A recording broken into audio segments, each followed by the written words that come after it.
Today we're celebrating the very best of Maximalist Christmas with 3 homes that take festive decorating to dazzling new heights. First, we step inside the whimsical world of a legendary holiday artist whose upstate New York home glitters with over 450 of his handcrafted European ornaments, treasured pieces collected by celebrities around the globe. Then we return to the Hudson Valley to visit the vibrant family home of an interior designer where bold color, vintage charm, and her mother's cherished Christmas collection transform a 1968 colonial into a joyful tribute to tradition.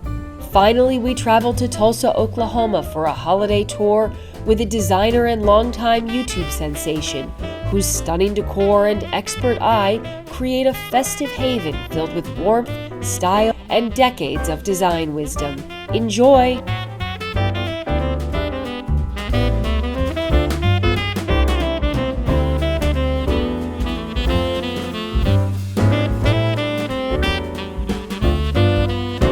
You're watching Homeworthy, where we believe every home has a story.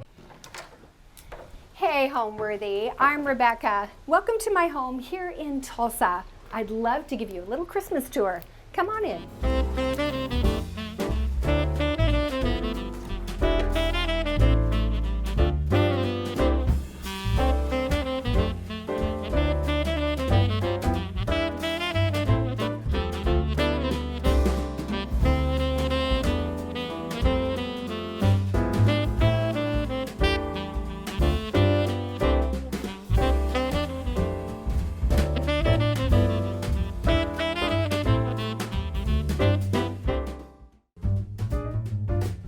This holiday season, get ready to unwrap the most magnificent holiday homes with Homeworthy's 25 Days of Christmas.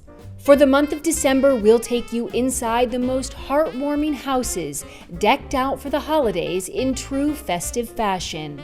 From twinkling lights and elegantly trimmed trees to sparkling ornaments and cozy holiday charm, these homes capture the warmth, wonder, and beauty that make this season so special. So join us as Homeworthy celebrates 25 days of Christmas. The magic starts now. Raise your glass. Cheers! Merry Christmas! Happy holidays! You're watching Homeworthy, where we believe every home has a story. Hello, my name is Rebecca Robeson. I am a professional interior designer, and actually in the last about 4 years, I've left my full-time career and I've turned my attention to being an influencer on YouTube. In fact, I guess I'm what you would call the OG of YouTube because I started 15 years ago when YouTube was just a baby. Right now, you're sitting in my new home. I moved from San Diego, California, and we're now here in Tulsa, Oklahoma. I know, right? Everyone asks me, why did you move to Tulsa? It's actually a really beautiful, historic city. It's an old oil city, so there's some gorgeous historic homes all around me, and I live in Midtown and a very, very beautiful, beautiful neighborhood. I would say I think this is going to be my forever home. It's definitely a dream home I could never have afforded in California, and I love it. It's about 100 years old. I mean, what's not to love except all the pipes that break and the floors that creak? But other than that, it's a really great house.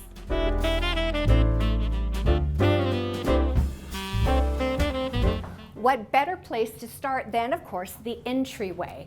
Now, when I bought this house, I loved the historical aspect to it. What I didn't love was the staircase coming down and being right at the front door. I think it's maybe 8 feet away from the front door. And listen, guys, to me, that is not a grand entrance. For me, I like to be able to walk in and have some space between the door and the stairs. So then I had this single row of stairs, and I was like, okay, I know this is a Christmas decorating video, and I'm gonna get to that, but I do want you to know what I did in this entryway, because I think it's kind of brilliant. It's one of my little design principles that I use in a home. When a space is too small, what can you do? You can mirror it. Ah, that's what I did. Do you realize this is just a single Staircase width, I think this is maybe 40 inches, 36 to 40 inches wide, but from the floor to the ceiling, from wall to wall, it is entirely covered in mirrors. Can I just say that was no easy feat. We had a local company here in town, Robinson Glass. It's very close to my first name too, my last name, so I thought that was a good choice. Amazing people. It turns out his wife is a fan of mine, and he's like, oh, I know who you are. So they came in, they did this. It took 6 men, 5 days to cut and install this mirror. But what a huge difference it made. The other thing I did just this year, this was last year, okay? Last year's edition. And it makes my stairs look like they're twice as wide. So if you have a really narrow entryway or any room that feels really small, a hallway, think about doing mirrors. But here's the tip, here's the key, here's where the magic is. It must go to the ceiling and it must go to the floor. Now, in my case, I have this really tall 8-inch baseboard, very historic. I could not take it down.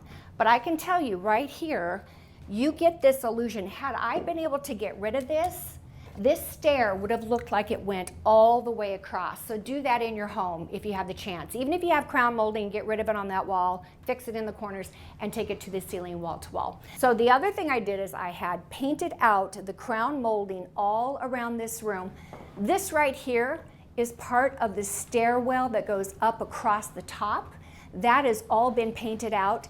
The treads right here, I left in the stain, but wait, is it treads? Wait, it's the steps and the treads. Anyway, you know what I'm talking about. This part is painted. This part remains stained. Then I kept the newel post here in the stained version. I actually had them sand down that really dark stain and put a gray glaze over the top just to sort of take away all the yellow and orangey color. They did that on the handrail, but then the pickets on the side over here have all been painted out white. Now I realize, you guys, you know, I have a YouTube channel and I have over 1 million subscribers on my channel, and everybody loves to give me their opinion, and I want their opinion. I want your opinion. And I know that this is not everyone's taste, but I can tell you this, it's mine, because why? This year is a dreamy white Christmas. Meet the Johnsons. Yes, mother, father, little daughter, and little son, they came to my home just to Christmas carol. Oh, Christmas tree, can you hear it? Or, here we go, a wassailing among the leaves. Okay, you know what I'm saying. Oh, so much harder to get up than it used to be. Anyway, I have done this amazing, incredible garland up the stairs where I bring it down to the bottom here. It actually touches the ground, and I swag it over this part here. Now I do what I call a moment. This is a moment. This right here is a swag. It's not a moment. You know, if your house is nothing but moments, it is one loud cacophony of sound. So we go to something basic and more plain here, and then we have a moment here, we have a moment here, we swag again, but this time it swags on this side here, and it goes over the railing and swags on that side. You know what that does? First off, I'm at the age that I need a hand railing. I cannot go down the stairs in heels without a hand railing anymore. So this still gives me, with this swag, it gives me the ability to still have a handrail as I go up my stairs. But what you're gonna see here is all the different ingredients. Now, I am not one to go to Costco and get a pre-made garland. If you do that, great. And if that's what you love, great. If you're looking for something that's more of a wow, then consider custom making your garlands, your stair railing, your fireplace mantle. And how you do that is you start with the base. Remember, the base is always going to be flocked this year. And then you add picks and sprays and all the different details that make up this absolutely yummy and gorgeous garland up the staircase. When it gets to the top, it goes across and across over here, and then I have everything plugged in at the top here. It runs down the post. under the door and into my bedroom. And that's how we turn it on. And what do? We say, Alexa, turn off upstairs. Don't you just love her? She is far more obedient than my own children ever were. Alexa, turn on upstairs. Yeah. On this side, I have a very narrow sofa table, very simple here. A lot of things in my house, here's the deal, you do all white. Everything this year is all white. White, clear, crystal, a little bit of gold, some silver. It can be kind of, you can put a lot into it, and then you look back and you go, wah, wah, wah. I mean, it doesn't capture what you're after because there's no color to bring that in. So you got to put a lot in, but here's the deal, you can put a lot in when it's all in this color scheme. So here I go very simple. This is a piece of art. Now I found an online art source and I bought this canvas, and when it came in, I got it for here. Because here's the thing, year round I do have art that goes on this wall, but I change my art up during the holidays. I felt like this just went flat. It was just flat. So I took some of the twigs that I've used in other places in my home, because twigs are a big part of my design this year, and I actually hot glued them. I hot glued them to the canvas. Yep. And now it is 3-dimensional. I don't know if that's tacky. You can leave me a comment below and let me know about that. Some of you will think it's tacky and some of you will think it's brilliant. And I love all of you, so it's all good. Let's go on into the living room. Watch your step. It's a step down.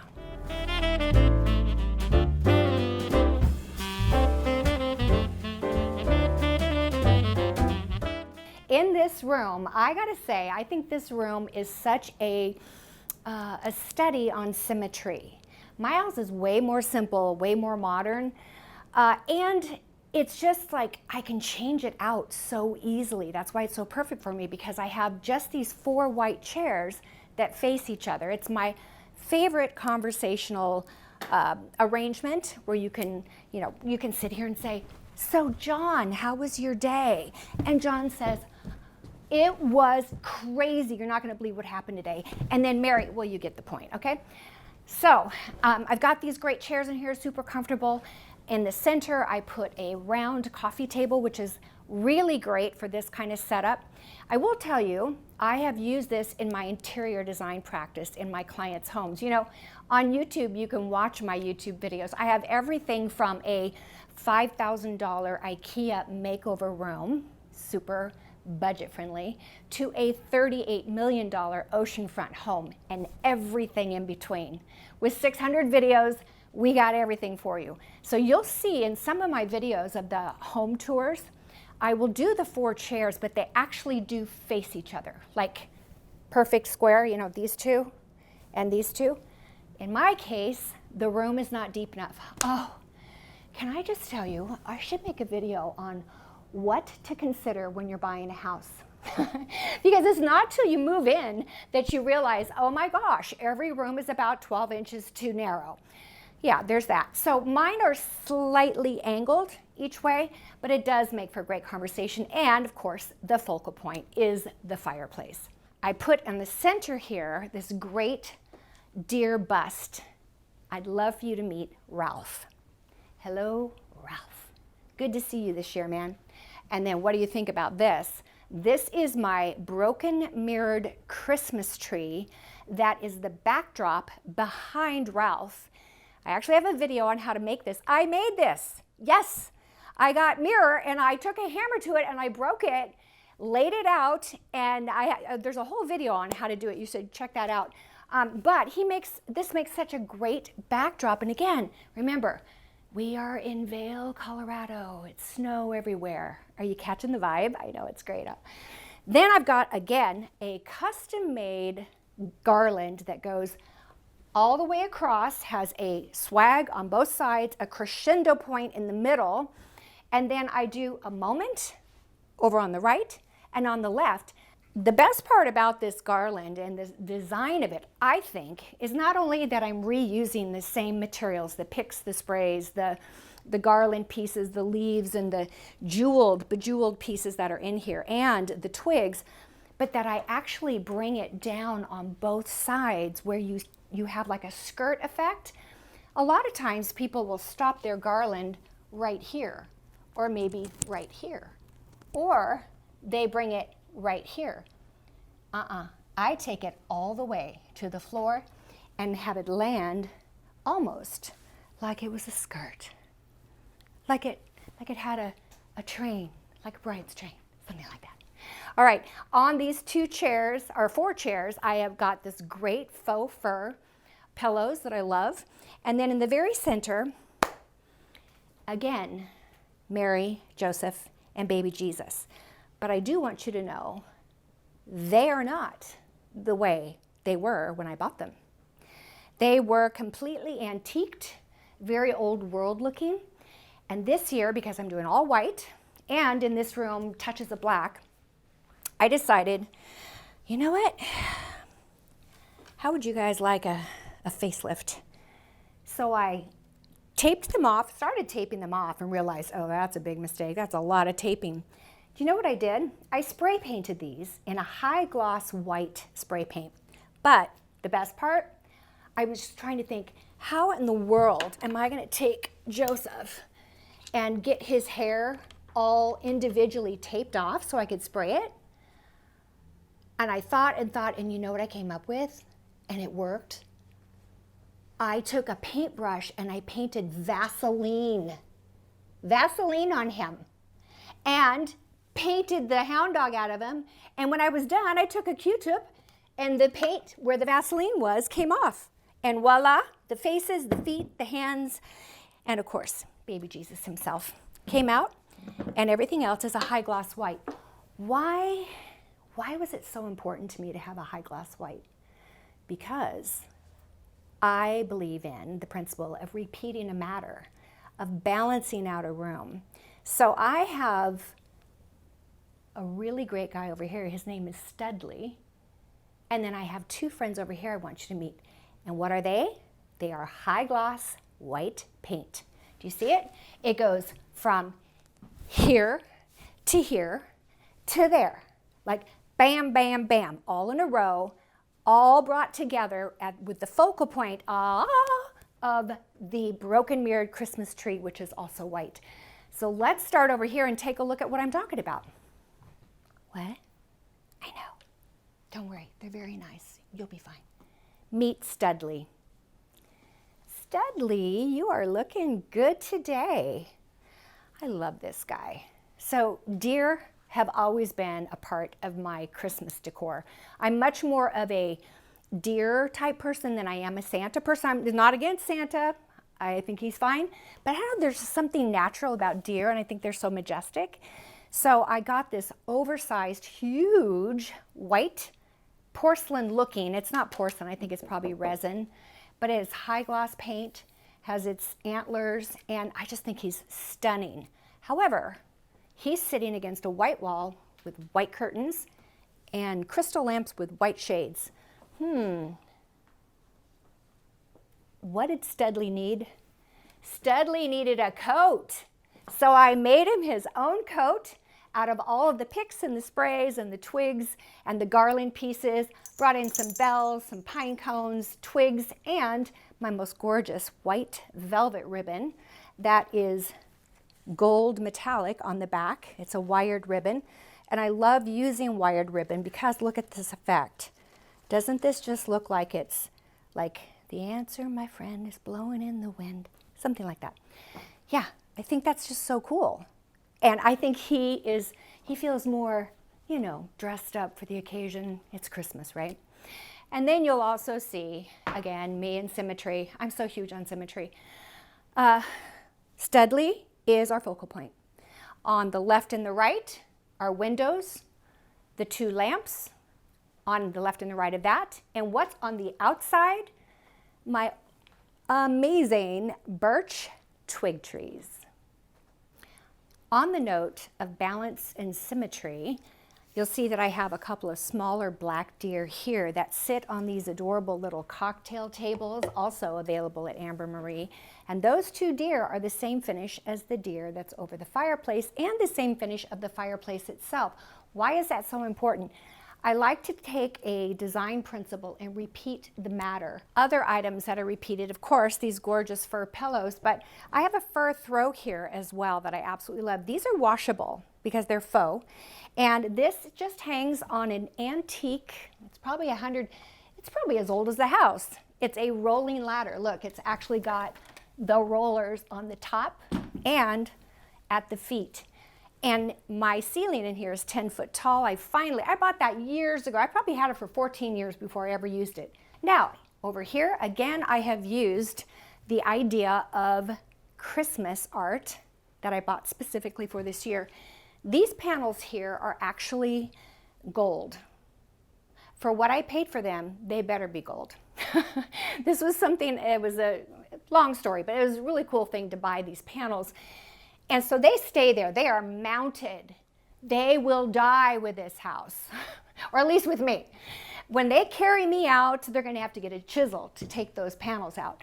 Anyway, they're here, and so every year I find art that goes with my theme. Look, we've got all the snow, all the twigs and the trees, but this little bit of brick in here brings in that gold warmer shade, which ties those two panels in on either side. I think that adds a lot to the room because I'm going to take you over here to this wall, another wall that is a perfect example of symmetry. It's probably my favorite view in my home, one of them anyway. And it's, again, one of the reasons I bought this house, and it was this small room over here that when I saw the home, it was used as a breakfast room. Super cute to have a breakfast room in there. However, I had a dream that I wanted a baby grand piano.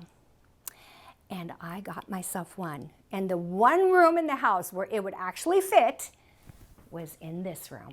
So look at this arched opening. 8-inch tall or 12-inch tall crown molding at the top, 8 inches at the bottom. Gorgeous millwork that is in this historic home. But I took this arch and I painted it iron ore. And look at this. How incredible are these guys? I would like to introduce you to Nut and Cracker. They are my nutcracker. I've never had a nutcracker in my home. Can you believe that? That's so weird. I mean, I have got deer till the cows come home, but I haven't had any nutcrackers. And when I saw these at market, I was like, oh my gosh, it's just so cute. It's like almost 5 feet tall. It's 55 inches tall. And then I set them on top of these pieces of furniture that I have. And then I made little clusters of that pine cone that you saw earlier on my staircase.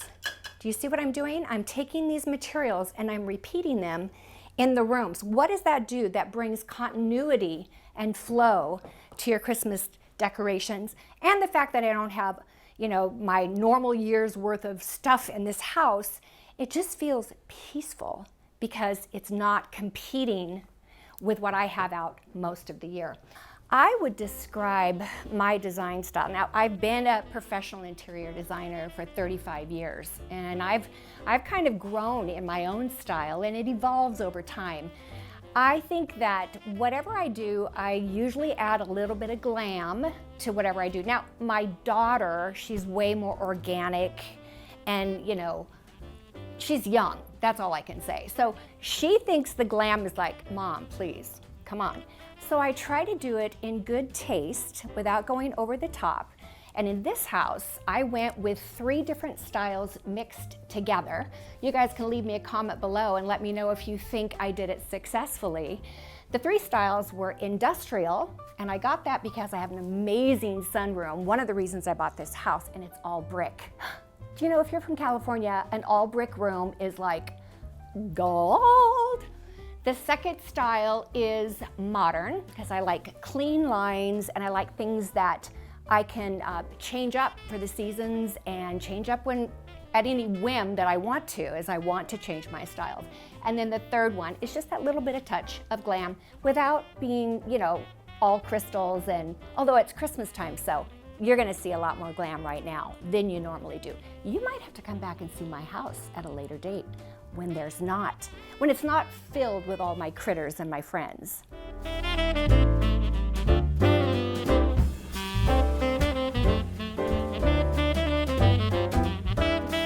You might be interested in knowing that I do have a guest pianist this year. His name is Bruce. How you doing, Brucey? You are such a good guy, and I'm so proud of you for taking those piano lessons this year. Gosh darn it, you're amazing. And I see that you brought your son. He's growing up, he's doing good. So what I did was I used the bears that I had in my decor last Christmas. This is what I had in my sunroom. But this year, Bruce decided he wants to stay in the action. He doesn't want to be put away for another year. He wants to be part of it. So I was actually moving stuff around because I put this spectacular garland across the top of the windows here. Used this incredible black embossed, black, silver, and gold glittered embossed ribbon that's 4 inches wide. And look at these twigs. These twigs actually have the lights in the bottom of them, each one, and they randomly twinkle. So you put that in your base garland that I'm using everywhere else, the same picks and twigs that I've used throughout the other rooms, and it just brings it back into this room. I find that adding that touch of that black ribbon ties everything in together. And remember, in my living room, I showed you the black arched wall, the black fireplace, the black deer, all in a matte finish. Well, guess what? I actually had this piano custom made, and it is in a black matte finish. Apparently, that's kind of an unusual thing. I didn't know that. I've seen a bazillion black pianos in my day. You know that most of them are high gloss. So this one is a black matte, and I just love the finish. It just doesn't take itself too seriously. It's super sophisticated, but the glossy one is like a little more Liberace, and this is a little bit more Rebecca, I think. Yeah, so I have music themes on either side of these built-ins. I brought in my picks and sprays at the bottom here with Bruce Jr. They could have come up with another name for the baby, but there are a lot of juniors out there. There's balls in there, there's picks, there's battery-operated lights. And then over here, this is a really cool, it's a nook and cranny. You know what I'm talking about? Raise your hand if you love yourself a nook and cranny, because I most certainly do. But it's always been challenging at Christmas time because it's tall. And what are you going to put in there? And it's shallow. Well, at market, I go to market. You asked me the question, how long does it take me to decorate? I want you to know that it takes me 2 weeks to decorate, but I plan for almost an entire year. So I was in market in Dallas in January, purchasing all of this, curating my collection for this year, and planning, design boards of each room, what it was going to look like. And I found this sphere. And if you have a place that's tall and skinny, I think actually I can't do that because we anchored it to the wall. That was smart. But look here, super cute skis with my garland. So you get the point in my design aesthetic, especially this year. I've gone heavy with the garlands, the picks and sprays. Do you know what a difference between a pick and a spray? I say it as though it's like common. Everybody knows what that is. No, they don't. So a pick, I wonder if I can do anything about it right now. How secure am I? Let's do this. Well, I'm very secure, but I'm asking how secure are these things? This right here, I'm going to take this thing apart. That's just how much you mean to me. Right here, this is a pick. And it's where you have, at least this is my understanding. If there's actually floral designers watching, I really apologize if I'm, obliterating your profession. I call this a pick. Why? It has one thing, one source. Now it has leaves that come out, right? So that is a pick, and that's something that you push into, and you'll see that I have it right here, and I have it right here, and I have it down here. And I often cut these apart and use them, sparingly. This is what some people would consider this a pick. I would consider this more a spray. A spray means it has more than one main body source. The other ones were leaves off of one pick. This still has one pokey point, but it has 3 different things. That's what I call a spray. Now, I hope Y'all agree with that? Here's one. No, I can't take the whole thing apart. But I hope that helped, because I think I talk about these things as though y'all should know, and maybe you don't. So all I can say is it takes a lot more picks and sprays than you think. So if you go to the Amber Marie website, or you go to Hobby Lobby, or you go to Target or Pottery Barn, wherever you buy your Christmas decorations, and you see a pick, do not buy 6 picks. Don't buy 2 picks. Never buy less than 12 picks. First off, you may be buying it just for a garland, but I hope you can see I'm taking these picks and I'm running them through different decorations throughout the house, even so much as down here, Bruce Jr., he's got a little piece of garland, and look, he's got picks and sprays as well. He's got this really glittery silver leaf. He has this very soft, kind of lacy, icy leaf. And then he's got the garland, and then he's also got those bells in there too, as well as some balls tucked in there, and a little battery pack of lights. I'm telling you what, if I was smart, I would invest in a battery company, because I think they're the ones making all the money this time of year. I can tell you, I certainly am buying batteries like there's no tomorrow. Anyway, this is my music room. If you want to see more details about it, like what's in these bookcases, be sure to watch the video I have on my living room and music room, because they are together. Now, you have been so patient and you have waited. Thank you, Bruce, by the way. I'll tip you later. You've been so good. I want now to take you into the room where I believe the magic is really happening. Let's go on into my sunroom, or shall we call it this for this time of year, my snow room.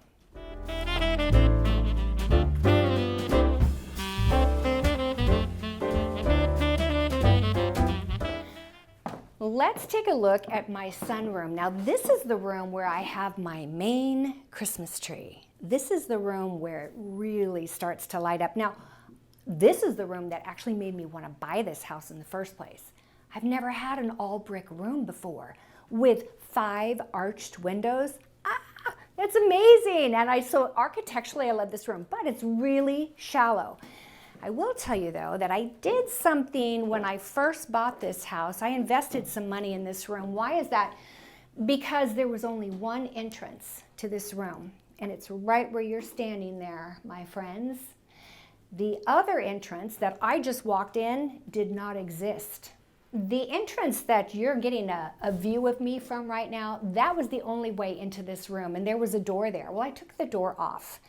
But then on the other room, the living room, there's where that fireplace sits, and the wall to the right of it was all solid drywall. Hello. It's the focal point of the room, and there's no symmetry. That drives me insane. I'm so huge on symmetry, because that is where I find peace in design. So I had them break through the wall and open that up and give me another entrance to this room, which is great traffic flow, so you don't get stuck in this room. When I have people here at Christmas time, they can go in and out. But also from the other side, the fireplace is dead center, 2 openings to the doorways on either side, and the same amount of drywall on either side of that. Now that is good design, and that is what we call symmetry. Let's take a look at my tree.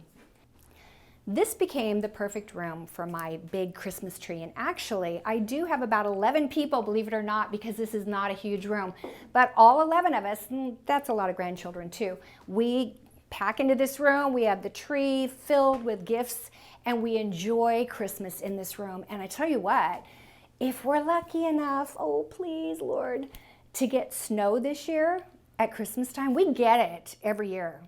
Depends on how long it stays, right? But we get it, not necessarily at Christmas. It usually comes for Valentine's Day, which is so weird. I mean, who does that? God, apparently. We're gonna have to go in there and talk to Mary, Joseph, and Jesus about that. All right, right here is my tree. You'll see that I've used the picks, the sprays. I have an architectural shape to this tree that starts with what I call my poinsettia bow. I do have a video on how to make this. This is actually a custom bow, and it's at the top of the tree that I made up probably 10 years ago, made up using leftover scraps of ribbon. I was trying to maximize my wired expensive ribbon, and I came up with this design and played around with it. I went, that kind of looks like a poinsettia. And since then, we've got a poinsettia bow. So that brings itself in and around. My basic philosophy on Christmas tree decorating is that if you can get a tree that has good spacing in between, I just put out a video just this year on how to pick out the perfect artificial Christmas tree. I went to market and I selected my top 5 trees. I explained to you why I like these particular trees, and they are shoppable on the Amber Marie website. So I know I keep saying that, but I just want you guys to know it's such a huge, connection that you can get your hands on these things. So the ribbon is brought through, it is sort of sweeping its way down and around. You'll see things like these gorgeous crystals that hang here, but I love a tree that has spacing and you can see through it. Now, a lot of people don't like that. A lot of people like trees that are super dense, and they basically ice the outer edge or the outer, you know what I'm saying? They put icing on the cake, essentially, a cone cake, where all of your ornaments and balls and everything are on the outside. I don't do that. I take your eye. If you come here and you see this ball here, then your eye is going to see this one, and then it's going to see this one, and then it's going to see that one, and then it's going to look all the way through. Do you see back there to that one? It's the same thing on each level. Your eye goes deep into the tree. I take my balls so deep into the tree, into the trunk, that it creates magic. It's electrical. Now this year, I think I mentioned to you, or I'm about to mention it, I did not use spinners on my tree this year. I am known for spinners. People, in fact, people in Great Britain have figured out how to make spinners work in their country. Australia, I mean, we have an international audience, and they are just, everyone's crazy about spinners. I'm sorry I cannot show you what that is this year, but you can go to my channel and watch last year's Christmas series, the all-house walkthrough home tour. Yeah, from last year or the year before, and you will see spinners. You know what I'm talking about. They're amazing. You can get them for LED, and you can get them for traditional mini lights. So what you're going to see here is my idea that the way you add magic is through extra lights. And let me show you what I'm talking about. Alexa, turn off diamonds. Oh, this is how the Rebecca tree comes. It's actually called the Rebecca tree. This is how it comes. It's lit, very warm candlelight. That may be the theme. Maybe you're going really traditional. Maybe you want a creamy color look. I wanted a super white look, but I love the fact that the lights that come on these are frosted. So I added a row of my special diamond lights. Alexa, turn on diamonds. Booyah. You see the difference? And they twinkle very randomly. I just think those are so incredible. And you know, you can get them where, I'm not going to tell you again, I've said it so many times, but they're amazing, and I think that they just look so good. Let's look at this. Alexa, turn off tree. And that's what it looks like just with the diamond lights. So you have some options. Of course, mine is, you know, set to Alexa. Do you know that I put up a video yesterday where I'm demonstrating this, and I was watching it, and then I was watching before it went live, and when I said, Alexa, do this, my diamond lights went on. Gosh darn it, she is so obedient. I kind of like that without the yellow lights, don't you? What do you think? Leave me a comment below and let me know if you like that. All right, so this I think is fabulous. Now I use batting on the ground. I brought my sticks, my picks. Look at these twigs. They start coming out of the tree. I mean, don't you think that's just fabulous? I think that is so beautiful. It just gives it such a classy, custom look. Then I get larger balls as I go down. I bring my twigs out onto the batting, which is meant to look like snow. But hello, should we discuss my favorite purchase from market this year? Meet Howard. Hello, Howard. How are you? He is my mascot this year. He was my kind of my big purchase. I mean, he's not like that, he's expensive, but he's not that expensive. It's not like a car. He's just a deer, okay? But I've always wanted to have, I do deer all the time. I had a bears last year, but nothing has been mechanical, or what do they call that? It is mechanical, where they move, animated. But Howard's animated, and isn't he just, oh, so cute? So I kind of took my colors and my ribbons. Take a look here. Do you see this like smoky, bronzy color ribbon that I've used here? Do you see how that plays off of the color of his fur? Hello, when I go shopping, I take about 6,000 photos and I match my things up, create design boards, because you know, I'm a designer. I'm not just a Christmas decorator, although a lot of people follow me for my Christmas stuff. And yeah, Howard's part of the color scheme. Isn't he fabulous? Oh my gosh, I love him. All right, Howard, I'm gonna take my friends and show them the rest of this room, and then we're gonna go into the family room and say hello to Bob, okay? Love ya. The thing about Christmas is it's such an opportunity to create memories and magic and special moments for the people you love and your friends and the people that are going to be coming to your home during the season. Actually, every single year I change my theme, like 100% change it. What's really cool about my house this year and last year is I've partnered with a local gift store. And when I say gift store, this is not your average gift store. It's called Amber Marie and Company, and that is where I have been able to make every single thing in my home this year shoppable. That's right. There are links to the Amber Marie website, and anything you see in this house, well, not my furniture, of course, for the most part, but my Christmas decor is all available should you find something that you just can't live without, which is exactly how I felt when I was in Dallas. Now, my mom was an amazing decorator. She never went into it professionally, but I give her the credit for everything that I do. I learned it all from my mother. And at Christmas time, it was just something, you know, of course, as a child, you always look forward to Christmas. But with my mom, she would make things out of nothing. You know, she was one of those people that would turn a tablecloth into a shower curtain or vice versa. She could shop at a garage sale or get something used given to her, and she could make it absolutely beautiful. So the nativity, the manger scene has always been huge. My dad was a Baptist minister, so I grew up as a pastor's daughter.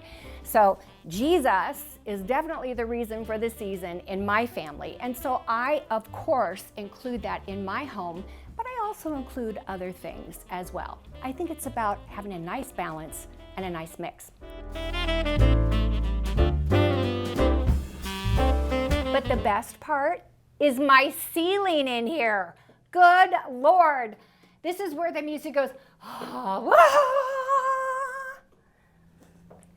This ceiling is got to be the best. Now, I'm big on ceiling treatments. I do ceiling treatments above my trees all the time. You wouldn't believe all the different things I've done. This is by far my favorite ceiling treatment ever. It's a commitment. It takes time, and you got to know how to install it and get up on a ladder. Hello, at my age, I'm still getting up on a ladder. I told you, I need to be the one pointing, and my girlfriend who's younger needs to be the one on the ladder. Leave me a comment if you agree with that, or a thumbs up. Let's do a thumbs up. All right, so once we get our branches, these are birch branches that are flocked up there. We hang my picks and my twigs and my sprays. They're attached to the birch logs. And from that, I have 3 sets of diamond lights attached to the ceiling.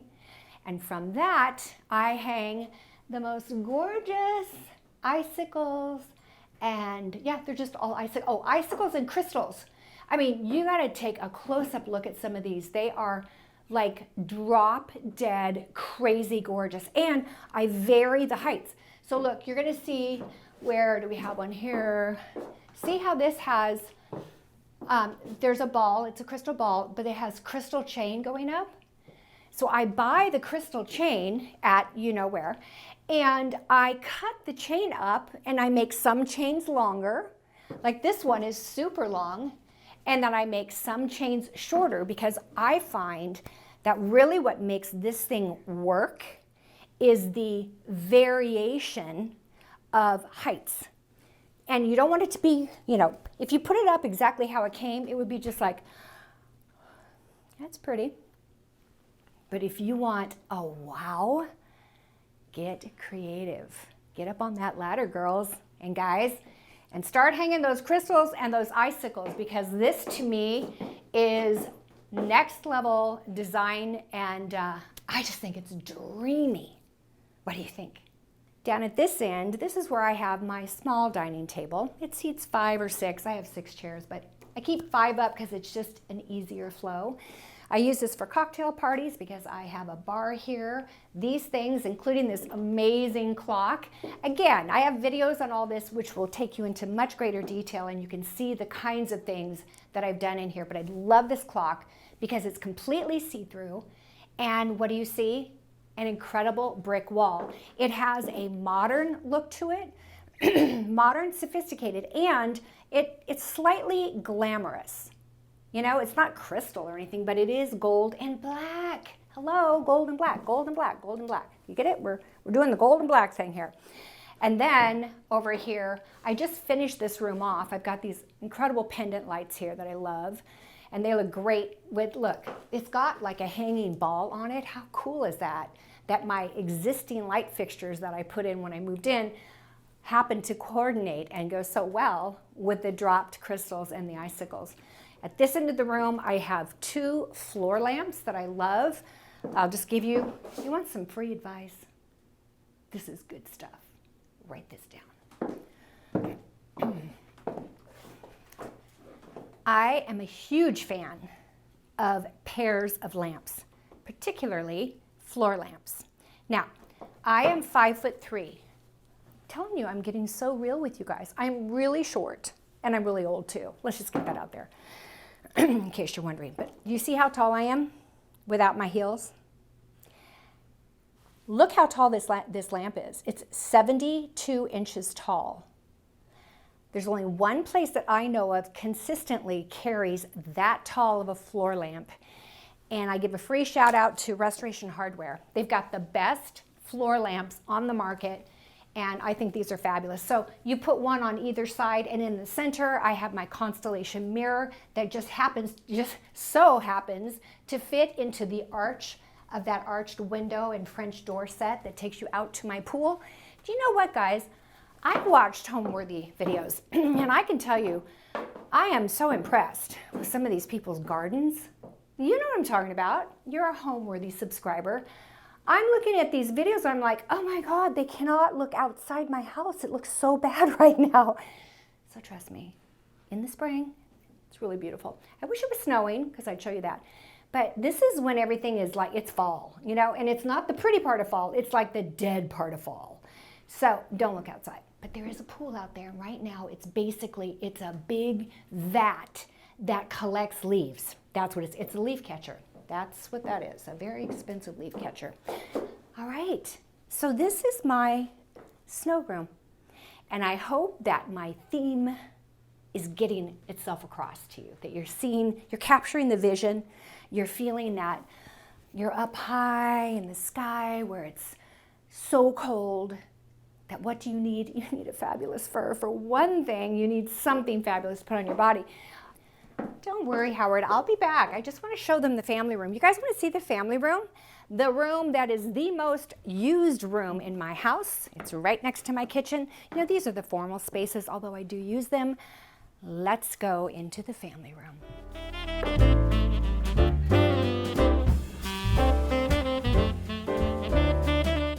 So far, what I've shown you is white, white, white, white, white, and some black, a little bit of gold, some silver, but a lot of white, a lot of crystal. This is the part of the house that everything changes. I still keep the base of the white in my garlands and trees and things like that, but everything gets warmer. Why?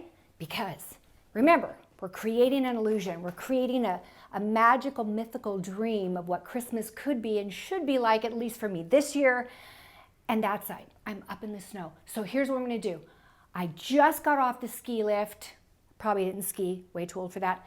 Just got off the ski lift. I'm just praising God that I haven't broken anything. And I head on into my chalet and I get by the fireplace, although the fireplace is in there, but just work with me. It's a dream, okay? It's a vision. Into this warm and cozy family room. So this room is where I spend most of my time. In fact, I have a little cozy nest I create right where you're sitting right now. It's my second sofa. This is a little bit of a challenging room. It's a small room. In fact, if I do the remodel I have intended to do, I'm going to make this my dining room, a formal dining room. Wouldn't that be great? But this, for now, is my family room. What I do love about it is a great first impression focal point wall on that wall, a great focal point wall here, and a great focal point wall here. Everything kind of goes awry as we go into the kitchen, but you know, you can't have a symmetrical wall on all walls, right? It's just too much of a good thing. So here's the good thing here. Remember, when we talk symmetry, you always have to have a single focal point. The focal point in here is my television. Oh, let me turn my art on, because you know what this is? It's a frame TV. Architecturally, what I love about this room is that 3 of the 4 walls are actually very symmetrical. I think I've mentioned already, I am a sucker for symmetry. So on this wall, I have the same amount of drywall on the outsides, 2 windows that match, and a solid section in the center. What did I do? I created a focal point, your very first impression when you walk in the room through that arched opening. My frame TV is behind me and it always has a piece of art on it, so it looks great, and I change it for the seasons. Then I have window treatments on either side of that for the windows, and 2 Christmas trees. Oh, I know, right? I've never actually had an official Christmas tree in here before. I've had little twig trees, but that's not official. These are 2 flocked skinny trees. They're called the Becky. Remember when I told you my name is Rebecca, but when I'm in trouble, I get called Becky? People have been mad at me for losing so much weight. I'm like, you know what, girl? I'm going to name a tree after me. These are the Becky trees. Anyway, I do love these trees. Now, they're very different from my sunroom. Why is that? Well, because these are dense. Remember how I said I love a tree where you can see all the way through? These are so thin, I think if you saw all the way through, they'd sort of look like, I don't know what they would look like, but these are more dense, but they're perfect for ornaments and balls and all kinds of things that are in my theme. So we've got the Let It Snow sign above the television, which fills in that little space of drywall. Just a heads up, if you go to find this on the Amber Marie website, I did paint the dark brown color. It comes in a silver and white, okay? But it was on a white wall. You couldn't see it. So now it says Let It Snow in the kind of an oil rub bronze-ish look. On either side of that, these amazing finial ornaments. Look at these. Aren't these so pretty? And I hung them on the some of the ribbon I used in the tree. I hung them at random heights, but then I mirrored it on the other side. See, that's where you get the symmetry. Focal, mirror, mirror, mirror, mirror, mirror, mirror, mirror, mirror. Does that make sense? Well, let me show you another example. It's really blowing out there. Do you know what my pool is going to look like by the time I'm done filming this? Okay, this side of the room, come on around here and let me show you what I got. Oh, there's my flip-flops. I was going to call them thongs. That would be another example of what my daughter says I say wrong. These used to be thongs. Can I get an amen on that? I know there are people out there who are just like me, who have 30-year-old daughters who tell them they do everything wrong. That would just be me. Okay, look at this. On either side, I have the 2 windows, same amount of drywall. So what did I do? I brought in the concept of the twigs hanging from the ceiling. Same thing I did in the sunroom. Different pick, but they are twigs. And then I've hung these 3 finials on either side here in the window. I love the candle lights that go in the windows. You know what I'm talking about? They're plug-in or they used to be plug-in, now they're battery operated. You can put the little candles. I think that looks so good, especially on a historic home. I also love wreaths in the windows, and I've done all those things. So this year I thought, let's hang some twigs and let's hang some balls. And that's what I did. And I think it looks great. It's very see-through, so it doesn't, you know, here's the thing. Remember, I think I told you, I start decorating in September. That is a long time to have your decorations up, because I'm going to keep them up until December because I have family that are coming for Christmas. So I need things that I can live with for a long period of time. So on this wall, you've got your symmetry, but what's in the center? Skis. Aww, so cute. Now, let me just tell you, I've mentioned Amber Marie so many times in this video, and you know, I don't know if the editors are going to keep it in or not, but I do want to tell you this. When you go, if you click on the link in the Show More box below, you'll see the link to the Amber Marie website. On that website, there is a Rebecca Robeson page. If you click on the page, it will show you by room.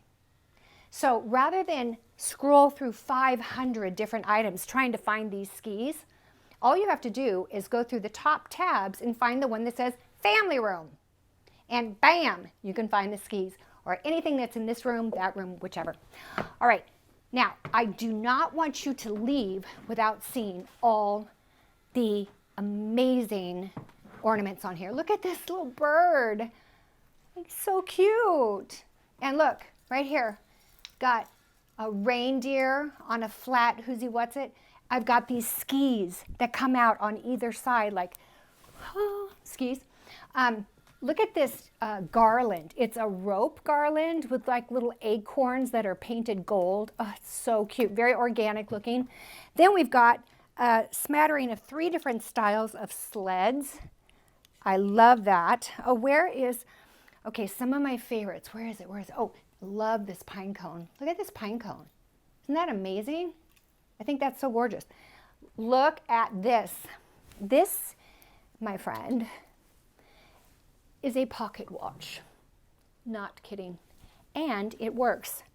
I think when I saw this at market, I'm like, oh, I have to get that. That is the cutest thing. I've never seen it. And it kind of reminds me, you know, like you're out on the slopes. You need to check the time so you know you get home in time for the hot chocolate. You'd need one of these. We also, what else would you need? Well, you would probably need some binoculars. How about these? Oh my gosh, and you can actually look through them. They are adorable, like miniature binoculars. And little ski boots. Oh, look at this. A ski lift. A ski lift ornament. Oh my gosh, I just love it. So, and then we got leaping deer and mittens. If we had muffins on this thing, I'd be in trouble. I'd probably have an ant problem. Anyway, at the top, there's a snowshoe that's part of the tree topper. And I just think the organic nature of these branches with the finials and all of this stuff. Oh, and look here, 2 ski chalets on either side. I forgot to tell you about that, on either side of my television. It just all plays in beautifully with the theme of being in the mountains and going skiing. Right here, remember I introduced you when you first walked into the house to the Johnsons. I'd like you to meet the Smiths. This family, very much like the Johnsons, they just have a different color palette. And look how they go with my look. I love it when they can sing. Now, I don't think these guys sing, but Bruce, he can play a hot lick on that piano, and they sound like they're singing. All right, cute. This is a lantern. I just think this lantern is adorable.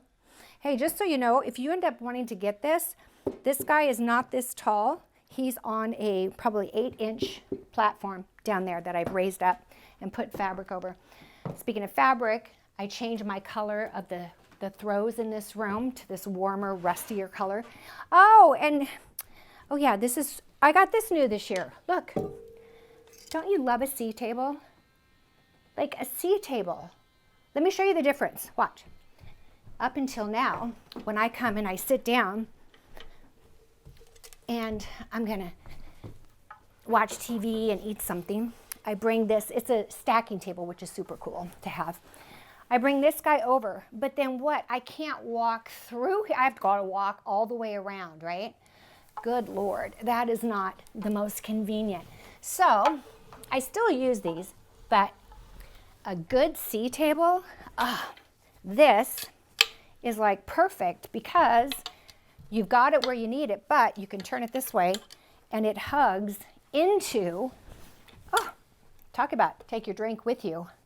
And people can walk through. I love that. One of my other friends here, we're coming down to the end of the friends, okay? Because I've got a full house pretty much right now.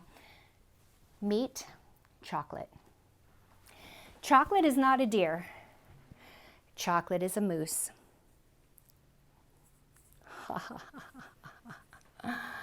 Love him. Coming back around this way, you'll notice that I have 2 oversized sets of snowshoes that I hung symmetrically on either side of this arched opening here.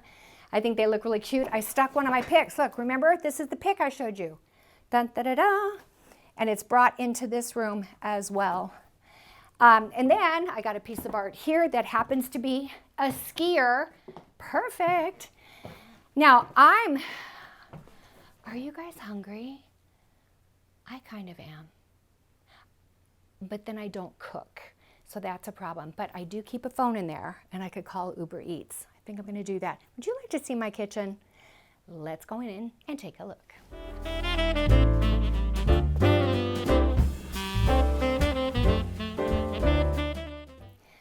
I love me a good transition, don't you? This is what I call my transition ski piece. It's actually a coat rack. And hello, am I going a little too far with the theme? Maybe, perhaps, but it's a ski coat rack. I know, right? And then remember, I told you I have 10 different furs this year that are being carried on the website, and this is one of them. Isn't that so cute? Oh my gosh. So yeah, it's all about, it's a good thing I don't live in California anymore, because this would not be sustainable. But in Tulsa, it gets cold, and in a lot of places in this country it does. A fun beanie, and honestly, the cutest, whoops, wait, that goes here, cutest gloves. I love these gloves, super cute, very fur-ish. And you know what? I decorate with them, why not? I'm just gonna stick that on there for now. Super cute. All right, here's my desk, a chair for the desk with another one of those pillows that I brought in from the family room. I love these decanters. These are very vintage looking. They're new, but they look like they're vintage. Look, when the sun comes through, isn't that pretty? I'm just keeping the shade down because I don't want your eyes to get hurt because it's really bright out there.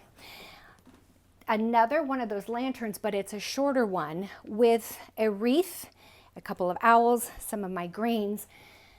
Here's the part, in a kitchen, I guess it just depends on what you do in your kitchen, like if you actually happen to cook.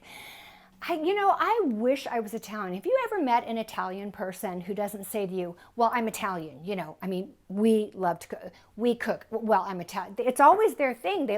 I wish I was Italian because I do not love to cook. Anyway, I try to keep my countertop space clear. I actually use this a lot for my laptop computer. We do a lot of our work for my design channel and for YouTube in this room. So I don't want a lot of stuff sitting around. I keep it simple and clean. However, at the top of my cabinets, I've got really beautiful garland. Keeping with the flocked theme, adding picks and twigs. I hope you're seeing this theme that is brought throughout my house, including these adorable villages. I have 3 white villages. Oh, look, skis. Hello, they're kind of coming through. It looks like he's on one of those, what is that called? A downhill, I'm going to kill myself thing, where you're like, whoof, and you're off in the air. That's what he looks like he's about ready to do. So we have the village piece here, a larger one here, medium-sized one here. They actually light up. They're battery operated and remote operated. And then I run lights through the top of that. And as I come over here to my focal point in this area, look, I've got the set of skis here and here, bringing my garland down. Remember how I said some people take their garland to here, some take it to here, some take it, well, obviously I'm not going to take it all the way to the countertop in my kitchen, but I found that bringing this just below the top of that window was a great place for that to stop. I've got the two sconces on either side, a clock as the center focal point, and then just some accessories that I use in here. But we cannot leave the kitchen without me introducing you to, gosh, you know I love Howard.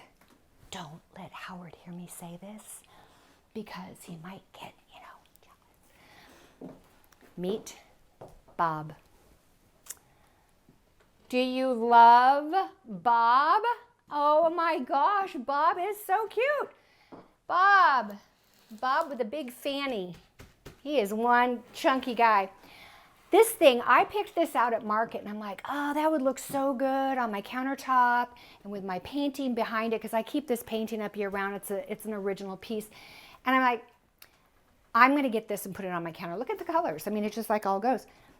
He arrives, I take him out of the box. I'm like, Bob, what, did you like gain weight since January? Because you're huge.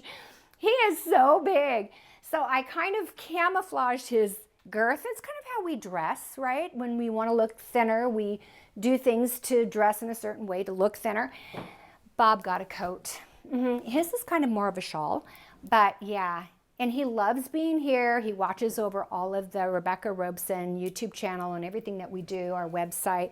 He is our mascot. Love him. And I added some bells to him. Look at this fun ribbon. Super cute. All right. So that is, you know, that's like the Reader's Digest version of my kitchen, because I feel like I'm talking a lot. Am I talking too much? Do not leave me a comment about that. That might hurt my feelings. But there's one more room that I want to show you, and it's at the top of my staircase, and it's the guest room I have ready for my friend Sarah, who's coming for Christmas. Let's go take a look. All right, let's take a look upstairs. Hold on to the railing and take a closer look at this garland on your way, because it is really pretty when you look at the details.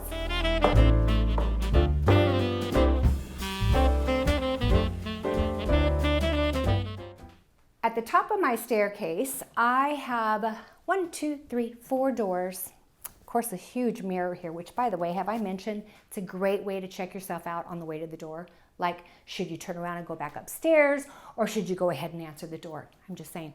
But up here, I have a guest room here, and then this nice little landing here. Here's a piece of my Christmas art. Now, don't look too closely at this Christmas art, and here's the reason why. Because I hung it sideways. I didn't like it horizontal. It needed to be a vertical. It's a vertical space. And I'm just hoping, you know, I'm just telling you because, you know, we're like this.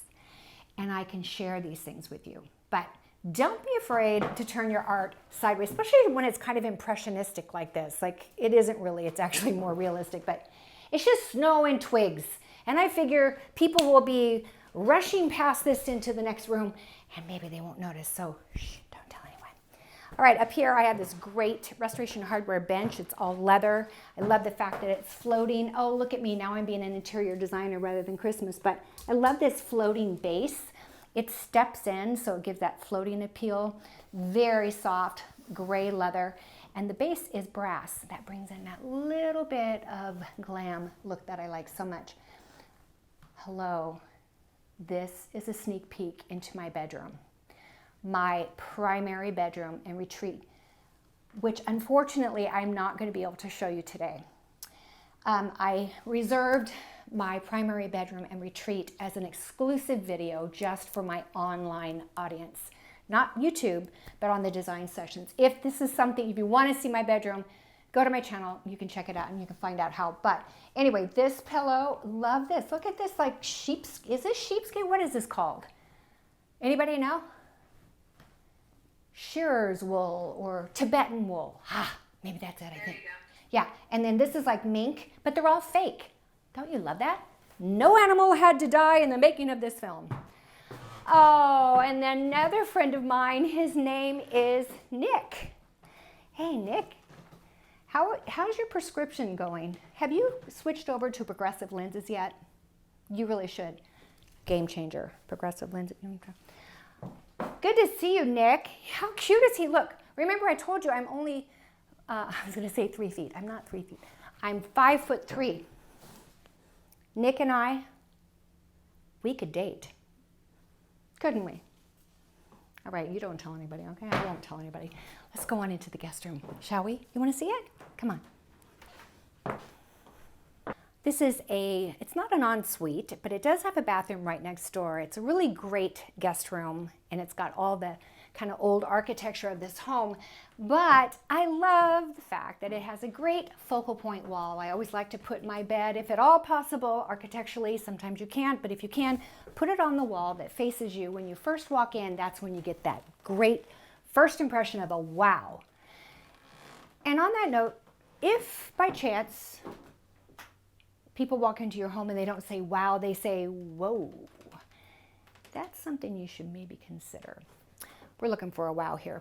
This is a bed straight in the middle, great focal point, and I have used this really soft pink, kind of millennial pink color as an accent, and oddly enough, these mustard poofs. Hello, have you ever seen mustard poofs? I think those are so cute. I found those at Amber Marie during the spring, and I bought them, and so I made sure that my Christmas stuff went with it, and I bought it with this piece of art. Isn't this a great impressionistic piece of art? It's got the mustard color in here that ties it all in, and all these pinks and lavenders, and a forest green, which I just happen to have a forest green chair sitting over in the corner. But your first impression should be a great headboard. Now in this room, I have, I think I got this at Wayfair. It's not an expensive bed.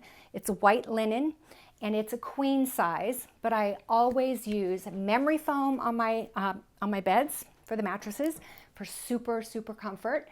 Unless someone tells you in advance, I like a very firm mattress, then take the memory foam off. Otherwise, they will love it. Then I use my favorite sheets in the whole world. I don't know if I can say the name of my favorite sheets. Trust me, I am a sheet snob, an aficionado. I know sheets because in my design practice, I did homes from stem to stern, from A to Z. I bought everything for my clients. So I had to research the most comfortable, the most durable, the best sheets. And I found some, I was buying sheets that were $1,000 for the top sheet and $1,000 for the bottom sheet and then $2,000 for the pillowcases. Not kidding. The sheets I found are, I think they're still $150 for an entire set. Are you ready? I've just been given Homeworthy approval. Kiki Pants. These sheets are made by Kiki Pants. They are a baby clothing company, and then they kind of got into making clothing for adults because their pajamas and everything are so stinking soft, you cannot believe them. And so now they make men's and women's pajamas. I own a bunch of them. Then they also started making sheets. And these sheets are, I promise you, if there's nothing else you take away besides going and seeing what you like in Christmas decorations, take a look at the Kiki Pants sheets. I promise you, it'll be the best $150 you ever spent. Okay, so that's what's on these beds. Then I have the satin pillowcases that are at Amber Marie. I like to have satin for my face because, you know, you don't want to sleep and put wrinkles on your face. You want them to sort of slide. You want your face to slide off the pillow. You don't want it to get skid. I'm sure that's what's been happening. I've been skidding. No, satin pillowcases, even for your guests, is really a luxury, and I love that. Then look at this fun pillow. It's from Home Goods. Now it did not come with the word joy on it. I painstakingly made that happen, but it is one of those that you can change it. It's sequins. Have you ever seen that before? Sequins, and you can decide what you're going to do and how you're going to do it. I like to keep it all gold with the pink, because the gold sort of brings in the mustard-ish a little. Then I have a throw right here with little palms. Hello, little snow thing. On either side of the bed, I've got great windows. They have the plantation shutters on them, but I went ahead and did window treatments that have a sheer effect to them, and then a curtain of lights. Wow. Trust me, these are beautiful night and or day. I have these on. Now on the windows, I have the curtain of lights that has a random twinkle capability. But on the other window, I did a steady light, no twinkling. Why? Because sometimes you just need to have like calm over here while you have action over there. You know what I'm talking about? It's like, that's what I did with the window treatments.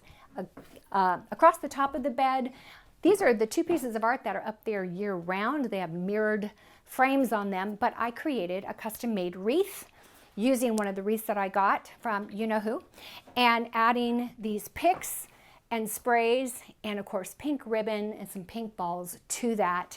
Then I've got the Tibetan throw right here. Remember I showed you that pillow? Well, look, I've got the throw here on the bed.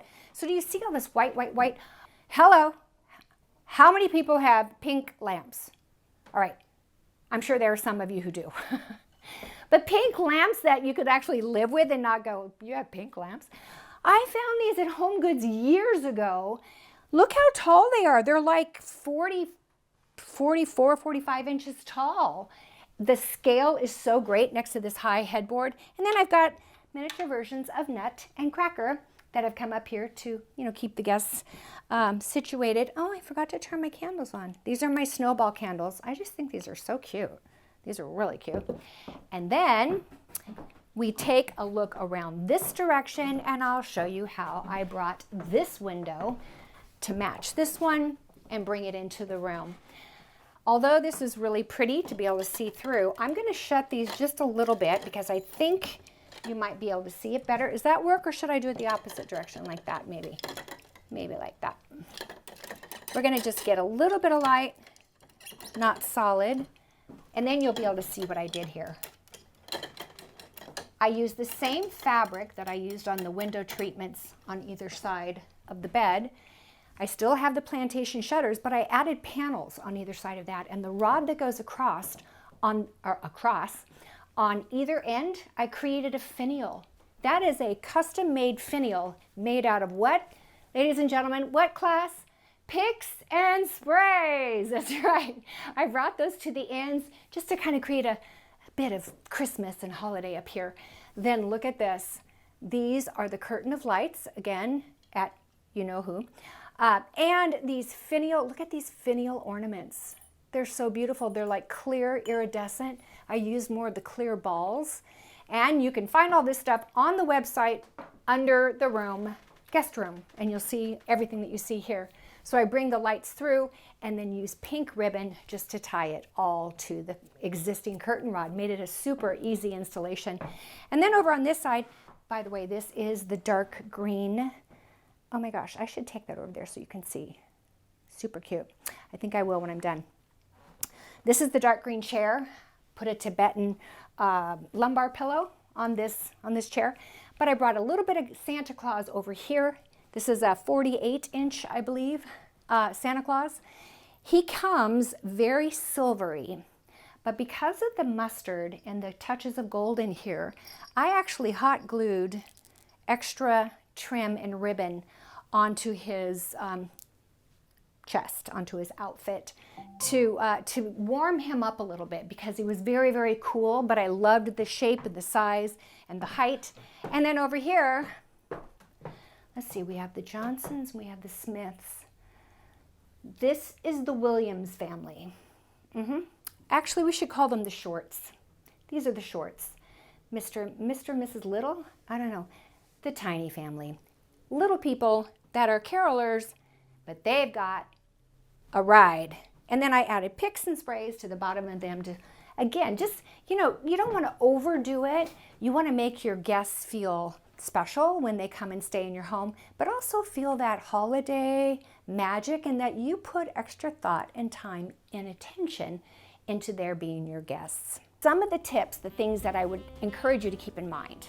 One would be, before you start your Christmas decorating, take all of your accessories out of your home, of the rooms that you intend to decorate. Why do I say that?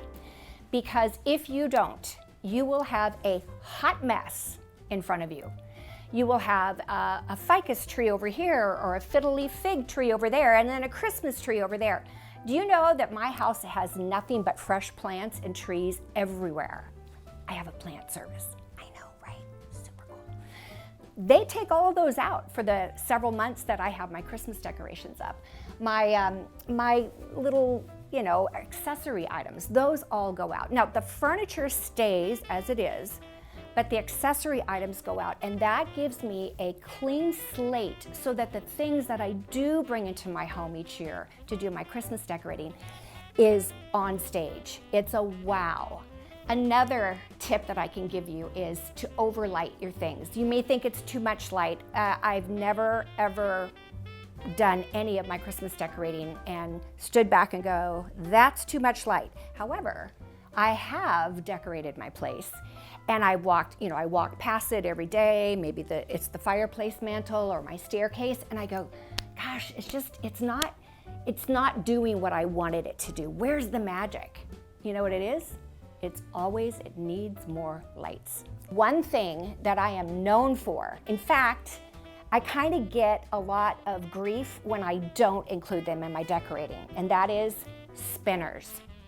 Spinners are a little mechanical device that fits into, in the past, back in the day, they used to fit into traditional little, you know, strands of the green twinkle lights, the little ones. You know what I'm talking about? Traditional lights. You pull out the light bulb, you stick in the thing, and voila. You put it on your tree, you can put any ornament on it you want, and it will rotate. And I'm telling you, it is, talk about magic, oh my gosh, game changer. Now, most of the trees that we have that we can get our hands on today are LED, and the old school spinners don't work on LED lights.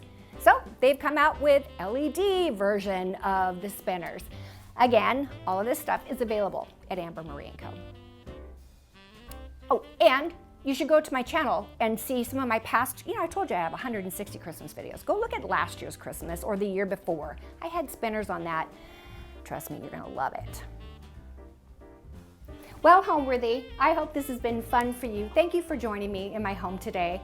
And I really want to wish you guys a really blessed and Merry Christmas. And we will see you guys next time. Bye-bye.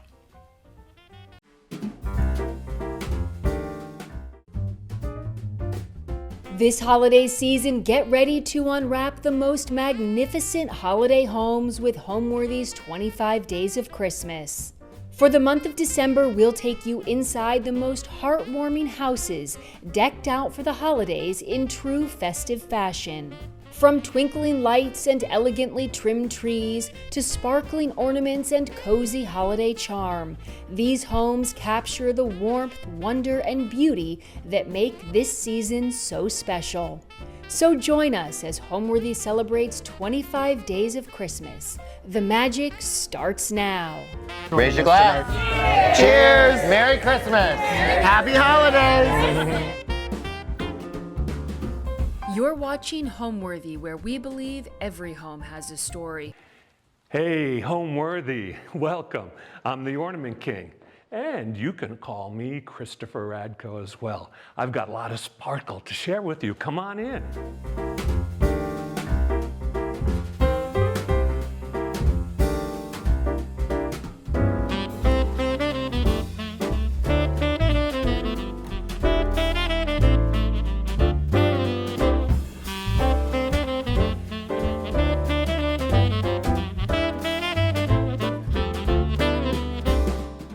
Hey, Homeworthy viewers, I'm the Ornament King, and I'm also the artist Christopher Radko.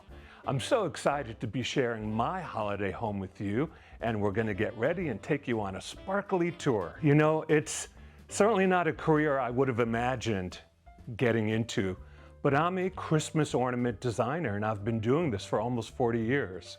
People always wonder, well, how do you get started doing something like that? And it really started with a holiday tragedy. Our 12-foot Christmas tree crashed, and all of my grandmother's beloved ornaments shattered.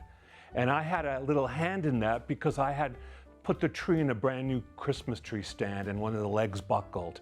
And when all the ornaments laid shattered on the floor, my grandmother came into the living room and she kind of shook her head and she said, "Oh, Christopher, you've ruined Christmas forever now."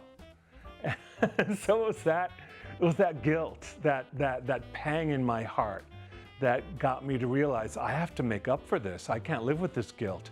So I went looking for glass ornaments, but back in the 1980s, everything was plastic or styrofoam.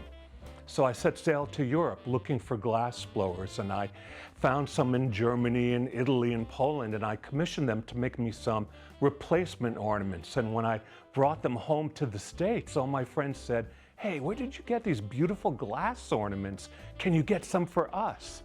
So as a little hobby, on my lunch hour, I started selling Christmas ornaments, and it just took off. People loved the ornaments I designed, and before I knew it, in a couple years, designing glass Christmas ornaments became my full-time job. A lot of people remember me from my former company, which I started back in 1986. But I sold that company in 2005, and I'm no longer connected with that company. Instead, I had a very long non-compete, which expired, so now I'm back, and my new brand is the Ornament King. And it's, I think, appropriate. You know, the Washington Post last year did a great profile of me, and they said the Ornament King is back, so I'm sticking with their moniker. I love what I do. I'm so glad to be able to continue doing what I love. This is my second act in my life, and maybe a comeback, if you will. And so I'm working as hard as ever, but I love my work. And I really feel if you do something you love, you're not really working, you're following your mission. And my mission definitely is to create memories, to let my ornaments be memory makers as they connect families and generations and bring beauty to people's homes. For many years, I've been blessed to live in Garrison, New York. Garrison is like Brigadoon, if you remember the musical with Gene Kelly from the 1950s. And once you stumble on this little village, you really never want to leave. And you only kind of discover it once every 100 years. So the moment you show up, you got to kind of make up your mind. Well, I did. It's famous because the movie Hello, Dolly with Barbra Streisand was filmed in Garrison down by the river. It's a very small town. There's less than 2,000 people living here. Over 60% of all the land here is either state park or federally protected, so you can't build on it. So it's very, very quiet. There are no shopping malls, no highways or anything like that here, so it's like a secret little hideaway. I live in a home that was built literally a century ago in 1924.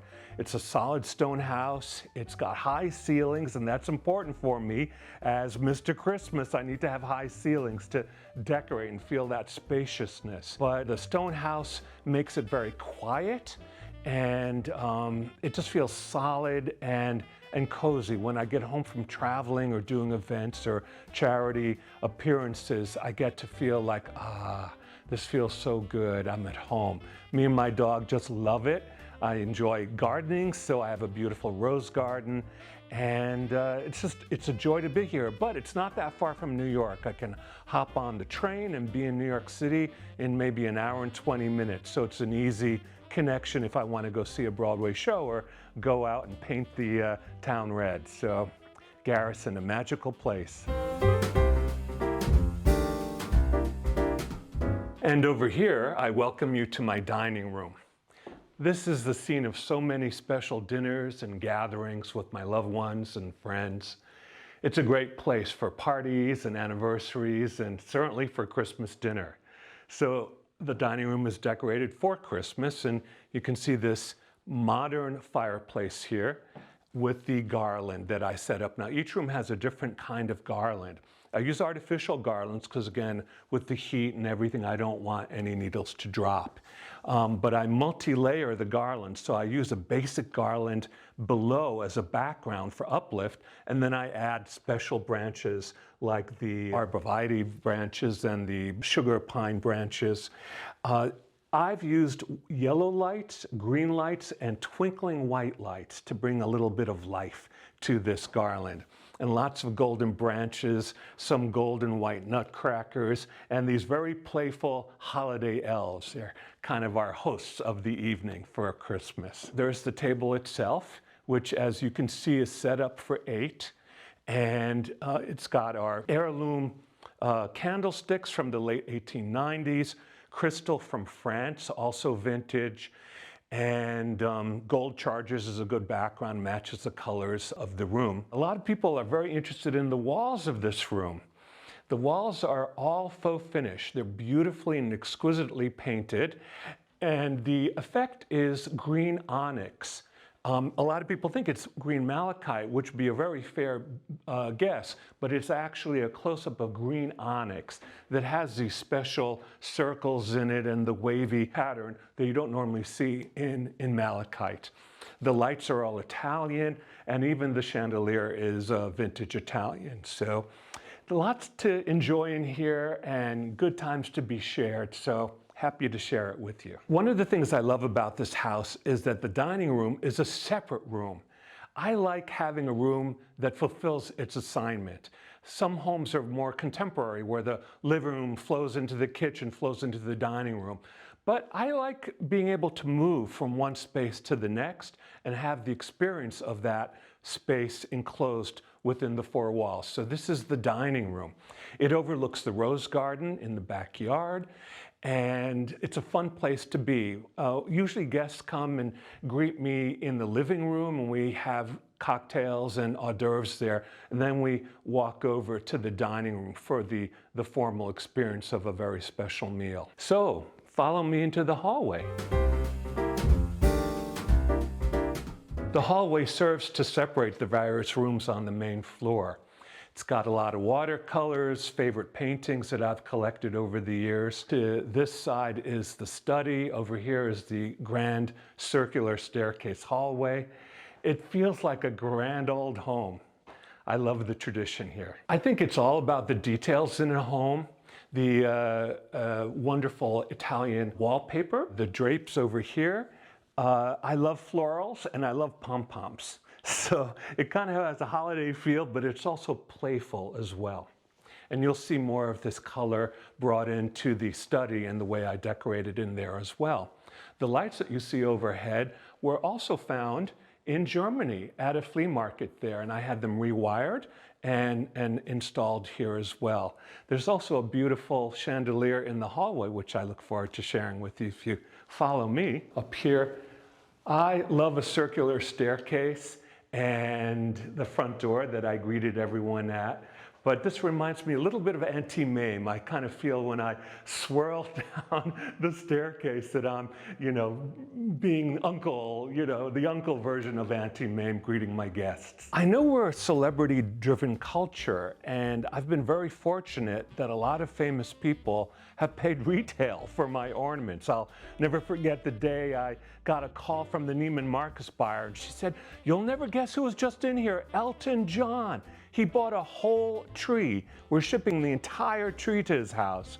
And then another time I was at Saks Fifth Avenue and I was doing a signing event, and who should show up but Barbra Streisand's assistant, asking me, "Hey, my boss would like to know, why aren't you doing Hanukkah ornaments?" So I started doing Hanukkah ornaments as well, and I continue doing so under my new brand, the Ornament King. One time I was in Hawaii. I had just landed in Honolulu, and I was checking my cell phone, and this message said, "Hey, it's Bobby, give me a call."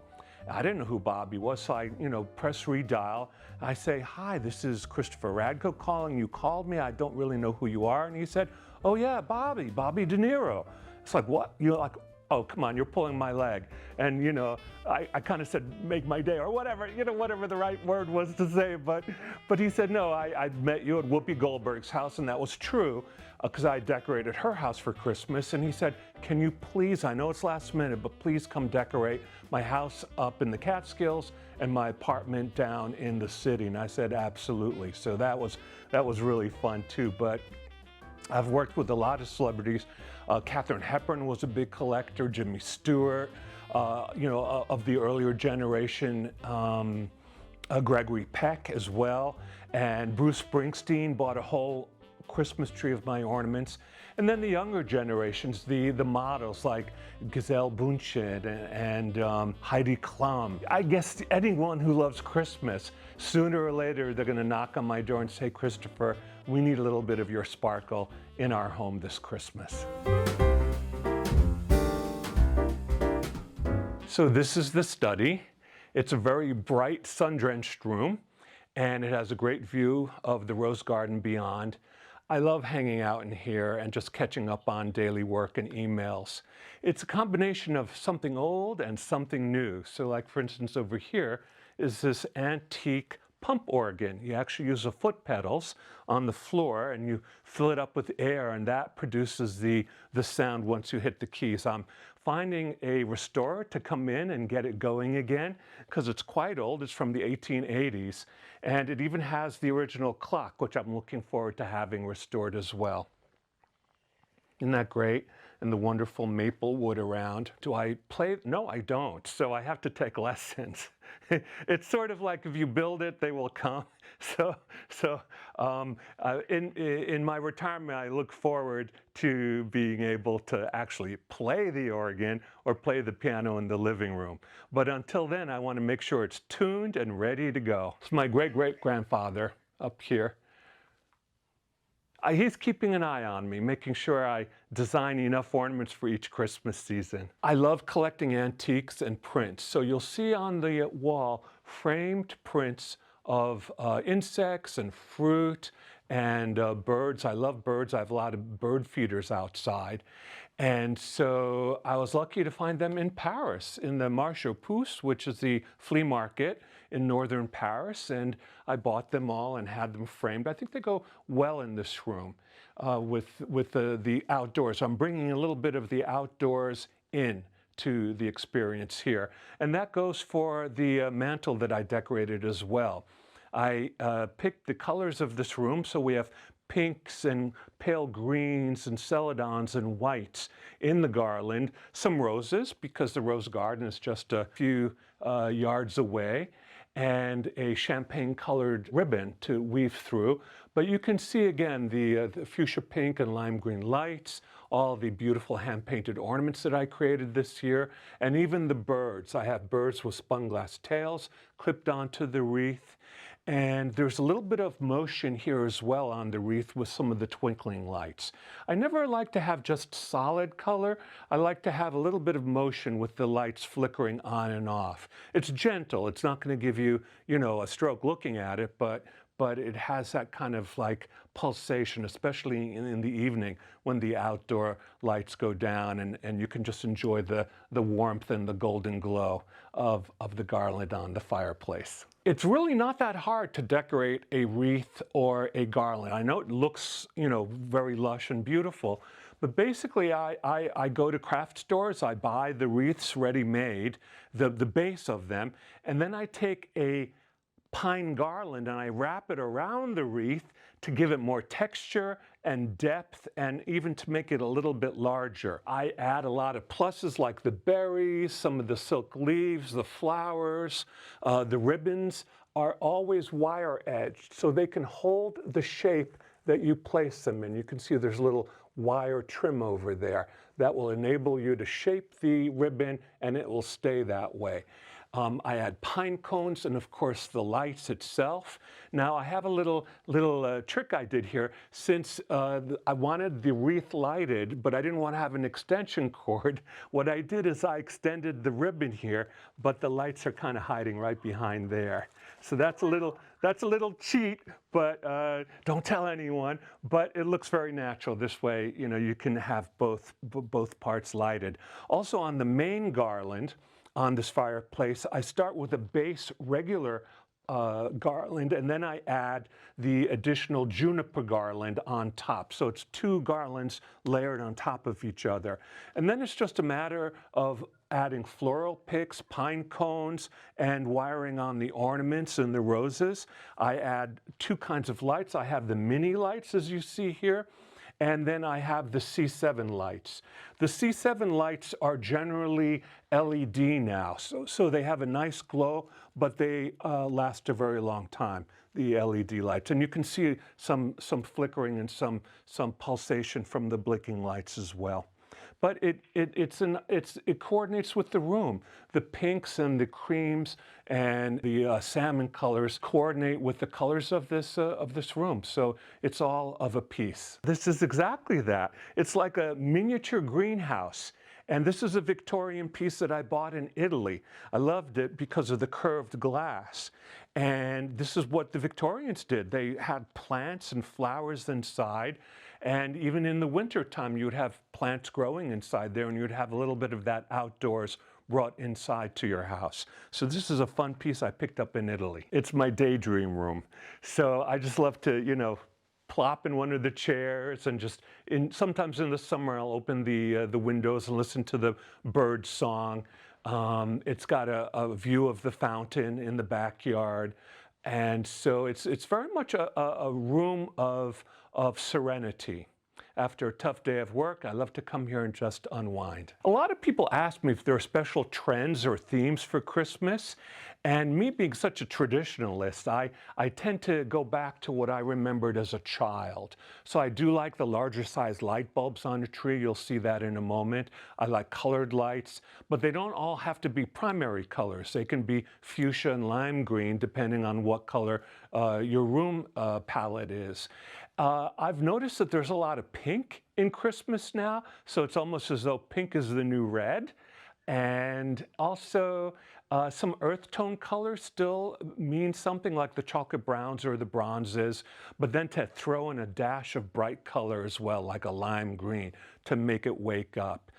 But again, I'm a traditionalist, so for me, more is more. I love the morning sunlight in this room, so a lot of times after breakfast, I'll come in here to do my morning emails.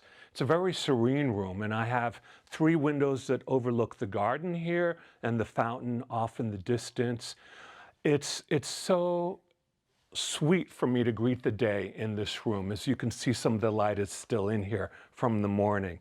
And yeah, there's the rose garden, and in the early spring I can open the windows and breathe in all the scents, so it's a very magical place. I think there is something really special about glass ornaments. I think perhaps because we remember them from our childhood, and maybe we received the ornaments from our parents or grandparents. There's also almost a metaphysical process into making an ornament. It's mixing all the waters, the elements, water, air, fire, and mineral. It takes a whole week to make just one ornament. It's mouth blown in the hot flame. It's silvered on the inside with shiny sterling silver, and then all the layers of paints and lacquers and glitters that are applied on the surface of the ornament. You can feel the artisan's heart and their touch in every single ornament. And as I like to remind people, it takes a human breath to breathe life into every single ornament. I think that's kind of visceral. You feel the magic in each one. These ornaments, these glass ornaments, are so magical. And I think there are a lot of reasons why. For instance, they're actually made in the same workshops that the ornaments were made in back over a century ago in countries like Poland and Germany and Italy and the Czech Republic, which are the birthplaces of glass ornament making. And the whole process of making them is pretty cool as well. You know, it takes a human breath to breathe life into every single ornament. And the ornament starts with a glass bubble, a clear glass bubble like a light bulb, and it's blown in the hot flame and kind of inserted into a mold, such as a Santa Claus or an angel mold or a snowman. And then on the next day, they pour liquid sterling silver on the inside of every single ornament to make it shiny and reflective. And then on subsequent days, there's layers of paints and lacquers and glitter, all the way down to the eyelashes and the blush. I think people feel the authenticity of these ornaments, and that's why they've become heirlooms. And people hand them down to their children and grandchildren. In a sense, my glass ornaments become memory makers as they connect the great-grandparents to the grandparents to the parents and children and grandchildren and so on and so forth. I kind of know that even 100 years from now, long after I'm gone, people will be decorating, I guess, Christmas trees on Mars, and they'll have my ornaments on those trees as well. And so now the next room we'll want to go into is the living room. Come on over. So now we come into the heartbeat of the house, which is the living room. My favorite room of the house for sure. Here I have a table that's faux finished again to look like malachite, in this case, green malachite. And I have a garland here sprinkled with silver and red and gold check bead stars, a little bit of sparkle, and some happy ribbon, again coordinating to the room. But the best is yet to come. Down this way, it's the Christmas tree, of course. I am so lucky each year to have a Christmas tree that I can decorate and call my very own. This is a 9.5-foot tree. Even me at 6'2", the tree is taller than me, which is the way it should be, because then I feel like I'm still a little kid looking up in wonder and awe, like, wow, that Christmas tree is so tall and beautiful. A lot of friends say, now, Chris, should I get an artificial tree or should I get a fresh tree? You could really go either way, but there are differences. The problem with the limitation of a fresh tree is that it'll only last a few weeks before it starts to dry out. Also, if you have a lot of ornaments, a fresh tree might not be able to hold the weight of the ornaments, and the branches, the limbs will start to sag, and you don't want the ornaments falling off the tree midway through the holiday season. So instead, I get a man-made tree. The brand is actually Park Hill. I consider them one of the best trees in the market. And I love the tree because structurally, it is very sturdy. The armature, the metal wiring of the branches is very strong, so it'll bear the weight of extra lights and lots of ornaments. Also, the Park Hill tree offers you the opportunity to decorate deep inside the tree, meaning that there's lots of room from branch to branch. It's more like an unsheared natural tree. See how much room is between the branches. You can really hang a lot of ornaments and they'll have breathing space on the tree. A lot of people also ask, well, do you do colored lights or white lights? I do both. So in this case, the tree comes lighted with a soft white LED light, but then I augment that lighting by adding C7 bulbs. These are the LED C7s, just like the ones we grew up with, but I use multicolored all through the tree. And also, if you look, you'll see there's some twinkling lights as well to create a little bit of that life and magic on the tree. Now, after I light the tree, well, first, almost forgot. You have to, when you take the tree out of the box, make sure you open up the tree. Spread the branches, make sure they're all perky and lifting up to the sky. And then I use the star method of opening up the branches like a finger with the 5 fingers. And you want to make sure that all the branches are open and spread and kind of lightly pointing up in the air, because then you can have tips to hang ornaments on. Once you've opened up the tree and fluffed all the branches and added all the lights, then I add a lot of floral picks and berries. They become part of the background of the tree and they help to fill in some of the spaces on the tree. So you'll see I have velvet red poinsettias, beautiful red poinsettias, just for color inside the tree. I add ponderosa pine cones around the base of the tree and also deep inside to cover up the trunk. And then I add lots of red berries all through the tree. Now, initially it looked like your tree's all red, but in fact, once you add all the ornaments, you don't notice them as much. They just create a more interesting tree. It's not just a tree and glass ornaments, but a tree with florals. And again, depending on the decor of your house, you might choose silk orchids or chrysanthemums or other flowers that might, or peonies, or whatever. You can really let your imagination go wild as you add the additional picks to the tree to bring a little bit of that floral feel to the tree before you start decorating with the ornaments itself. I don't think there is much space left on the tree to decorate. My motto is, if you can still see the tree, you're not done decorating yet. But I would say there's close to 450 ornaments on the tree. It's decorated all the way around, mostly in the front where all my favorite ornaments are. But that's a lot of time, and each one is individually hung on, you know, and clasped onto the tree. Hanging ornaments, ornaments on top of the branches like the little mushroom or this little Santa or the bird, those go on top of the branches. Hanging ornaments as well. And so really it's very well filled. There's a lot of interest. You can look at this tree for hours and really never see the same ornaments twice. Because like, oh, I just noticed that, I just noticed that. There's a lot of detail. And that's the way I like it. Because again, after a hard day of work, I love to come home, pop myself down on the sofa and just put on some Christmas music and watch the twinkling lights and all the beautiful ornaments that I created that year on my Christmas tree at home. Well, I have a lot of very traditional shaped ornaments. That's very important for me. So I have ornaments with reflectors on them, such as this one over here, or then wandering over here, look at this one. Now the reflectors were originally created for the Christmas tree when 100 years ago, before the advent of electricity, people actually put candles on their trees. Now the trees were very fresh, they were cut down Christmas Eve, so there was very little risk involved and you were in the room when the candles were burning. But the reflectors on the ornaments would shine the light back out in the room. So I like them because they're prismatic and colorful. One of my favorite ornaments this year is Dolly Delivers. That's this Dolly Parton ornament, personally approved by Dolly herself.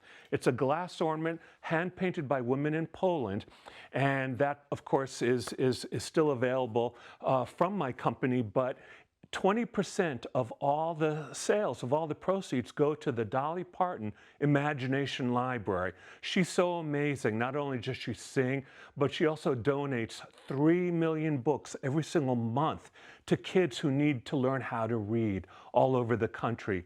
And so in support of her foundation, I've created this ornament of her for this holiday. So I hope everyone will consider getting a Dolly Delivers ornament, by the Ornament King, that's me. And she thanks to you as well. Dolly Parton thanks to you as well, because it's for a very good cause. Another one of my favorites is the Tin Man. Over here, this Tin Man is made in Italy. It's an Italian ornament, and he's got his heart, so he's ready for Christmas, the Tin Man. He's a great one. I also like spaceship and Santa in space designs. So here is Santa in a space rocket. There he is. And then, of course, if you pan the camera up here, hiding behind the stars, a Martian. See, there's a little Martian ornament that's also made in Italy. And that's one of the reasons I have a lot of stars and comet shapes on the tree as well, because I like that celestial feel on my tree. Some people feel that it was Martin Luther who first introduced the idea of candles on the tree to inspire us to think of the celestial happenings of Christmas and the stars in the sky. So we continue that tradition today with Christmas lights on our tree. But I like spaceship themes. Here's a little UFO guy flying on a spaceship. He's really, really sweet. Also, I guess I'll point out that a lot of the ornaments have intricate detail on them. Here's one that I hope you'll be able to see up close. It's really incredibly detailed. He's a Santa, and look at that folk art costume he's wearing. And when you turn him around, he's as pretty in the back as in the front, and there's a peacock painted on the back with all the flowers. So that's exquisite amount of work, not just on the front of the ornament, but on the back where hardly anyone looks. So I love the painted detail. I love celestial themes. I like whimsy, like the Tin Man from Wizard of Oz or Santa in a spaceship. There's a lot in here for the kid in me, because the kid in me is definitely alive at Christmas. I'm lucky in my community to have a lot of friends, and they bring over their kids to enjoy the tree. Sometimes we have a contest where I will hide, let's say, a vintage radio on the tree. And then the first kid that finds the vintage glass ornament radio wins an extra gift on the holidays. I'll show you what that vintage radio looks like. Let's see if I can find it. It's so well hidden. Ah, it's right here. See? So it's the only one on the whole tree. It's like an old, 1930s Walton's family radio. I have a typewriter on the tree because I love writing. So I have a hidden typewriter as well. Do you want to see that? I'll let you know over here. It's right over here. If you come around, you'll see the royal typewriter. So I love that game of hiding ornaments on the tree and then challenging friends and especially their kids to come and, try and find that missing or hidden ornament on the tree. A lot of people ask me, hey, Chris, where do you get your ideas from? You're so prolific with all these designs. And, you know, it always starts with a good bottle of champagne, to tell you the truth. But in all seriousness, I get a lot of ideas from the ornaments I remember when I was a kid. So the ornaments that inspired me as a child very much, you know, suggest the ornaments that I would like to make today. Here we are at the living room mantle, and I chose to make it coordinate to the Christmas tree. So we use the red ribbons and the red velvet poinsettias. But again, even something as beautiful as this is really quite easy to try at home. What I do is I go to craft stores. There are a lot of them, like Michael's or At Home or Hobby Lobby. And a lot of those stores have garlands available as early as July. And so you might be in your flip-flops, but you can already start pulling together some of the garlands. Again, I always do a 1-2 thing. I put a base of just solid green garland, and then I add another layer of the more finer, the more refined garland. Through this garland, I've woven a string of gold balls. It's like a long garland branch, and I weave that around the garland to bring out some of the color, but again, to hide the branches. I've used mini lights. I loved mini lights as a kid. I remember those back in the 1970s, so they're back in town on my tree. I actually still use incandescent lights. I think the glow is very special with an incandescent light bulb. There's a warmth that LED light doesn't always have. You'll see here I added a couple of golden reindeers, and I added the finials as well. Finials usually go on top of a tree, but you can use them as part of your garland display as well. Or if you'd like, you can use them architecturally by putting them over candles in a candlestick holder, and then you can have a bunch of them on a table if you want for the finials.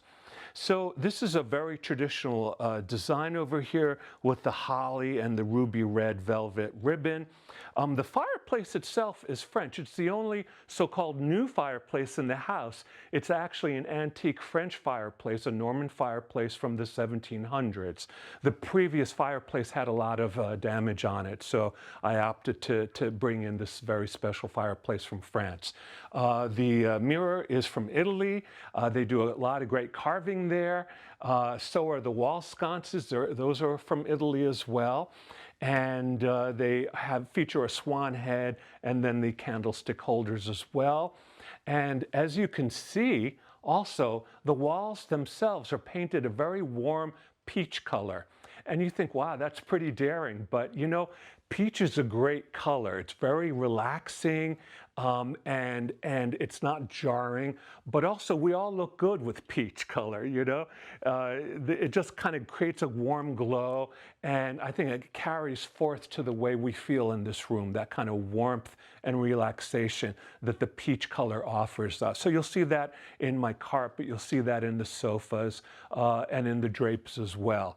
And I just can't say enough about this room. I can't wait to start inviting friends here for Christmas. My idea of decorating is that it's okay to mix old and new, but the way I combine them is by color. So I may have an antique chair next to a contemporary sofa, but if the colors speak to each other, then it is just perfect. So for instance, you know, our little side chair here by the window is an old French chair from the 1880s. It's covered in bright contemporary fabric, but with the floral feel because I like flowers so much. But then we have these modern sofas and side chairs as well. They are Italian as well, but they're brand new.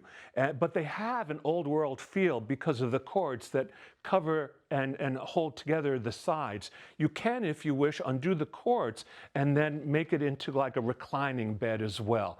I don't do that, but it has that look of earlier centuries. The carpet is from Pakistan, and it's hand woven. It dates back to the 1920s. And again, for me, it's primarily the colors that you see that all come together. Even this Hopi Indian feather headdress. Again, for me, it's primarily, well, I like the historicism of it, but I love how the colors blend with the rest of the room. So it's okay to have old and new, reflecting your different chapters of your life and also your various points of travel. But as long as the colors weave it all together, it somehow, becomes a wonderful effect. The beams are walnut and they've been restored. I think the last family that lived here were heavy smokers, and so we had to have them, cleaned and scrubbed. But yes, they are original, and it was hard to create such a large room without beams. So I'm glad they're here. I love creating an intimate feeling for even a large number of guests. Sometimes I'll invite a friend to play the piano, maybe a concert pianist who lives locally, and she'll come and play a lot of holiday tunes. We'll be, serving champagne and hors d'oeuvres here. There are lots of chairs, so people just kind of pull up and sit around the table here in the front of the room, and a lot of people can fit on the sofa, surprisingly. But then we bring in extra chairs. The idea is to create a circle, kind of a hosting in the round. And even though the chairs are different sizes and shapes, people manage to fit in and feel very cozy. I even have a tiny child's chair that I include, and I'm usually the one sitting on it because people's like, oh, I can't sit on that. I'll show that to you. It's right over here by the piano. See, that's a little child's chair. And I fit on it, yes, even though I'm 6'3". So, but how great it is to have live piano music playing, whether it's Christmas Eve or New Year's Eve. Just, the sound wafting through the house of some music playing. It's just, nothing beats that. For me, the specialness of holidays is they give us a chance to forget the rat race for a moment, to catch our breath from the daily grind.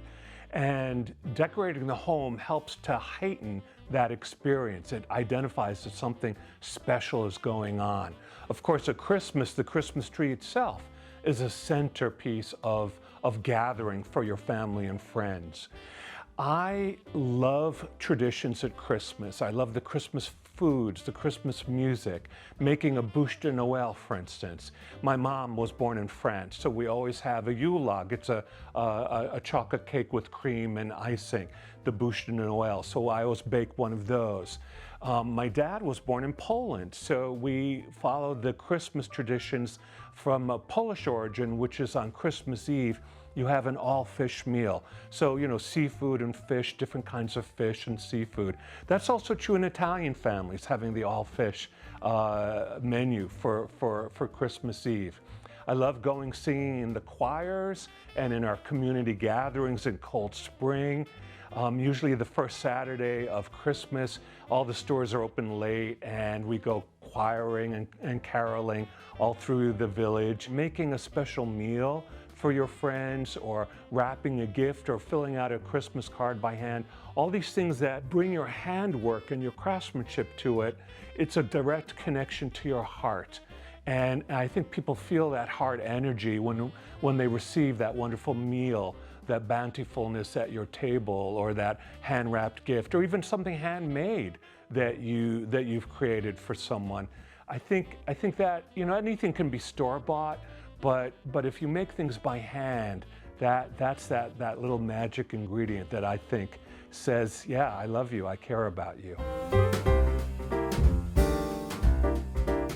I am an avid gardener. It's really my happy place being outside and in this rose garden. Most of the roses are finished because it's getting closer and closer to Christmas. But as you come through here, you'll see there are still some colors, occasional roses here and there, the fountain, the view back at the house. Perhaps my favorite event is in the springtime when all the roses are in full bloom. And I invite a harpist to come in and play music, and I have a little tea party in the garden. Tea and punch and champagne, and people just stroll through the garden and smell the roses. A lot of them are old world heirloom roses from France, David Austin roses as well.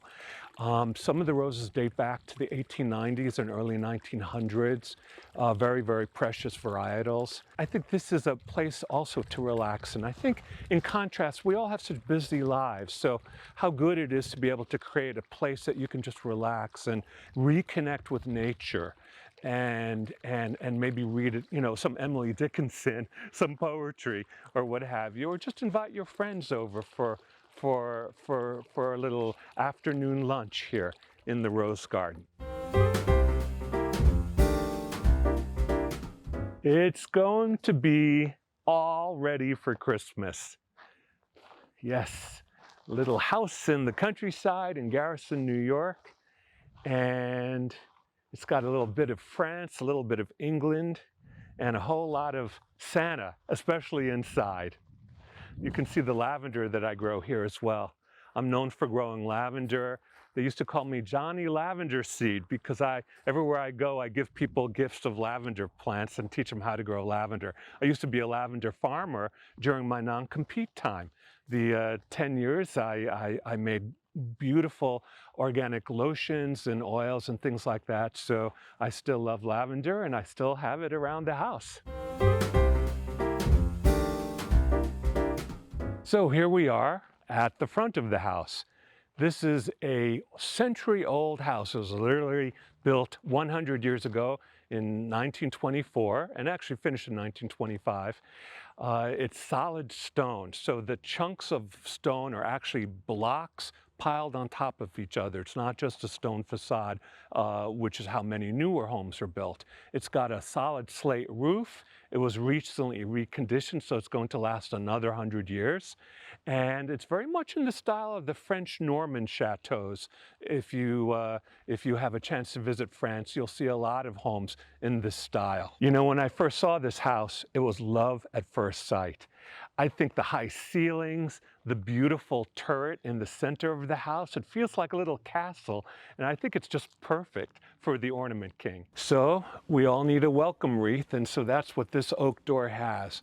A wonderful wreath that I designed, picking up the colors of the stone. So I chose the dove gray, or some of the pale lavender flowers, and some of the silver and the eucalyptus colors, all very soft, muted colors that blend with the environment. I guess you could say I'm a Christmas expert after being in the ornament world for almost 40 years.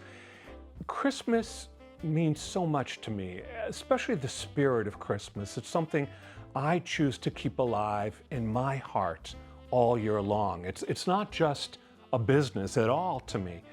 Yes, I make beautiful Christmas ornaments. I'm thrilled that they're still being made in Europe for me, but it goes beyond that. It's about the love, the friendship, the connectivity that Christmas offers us, and that shouldn't just be for one day a year. So even though it might be Easter or 4th of July or Mother's Day or any other season of the year, I like to keep Christmas spirit alive in my heart all year long. And that's about keeping an open heart and being kind to people and considerate and helping others, because we're all in this together after all. And so to me, that's living the Christmas spirit all year long. And then I keep Christmas alive all year long just by sharing those feelings and not stopping on December 26th. Home. I think we're all looking for home. For me, that is a place that I create. It's like a nest, a cozy little calm in the eye of the storm.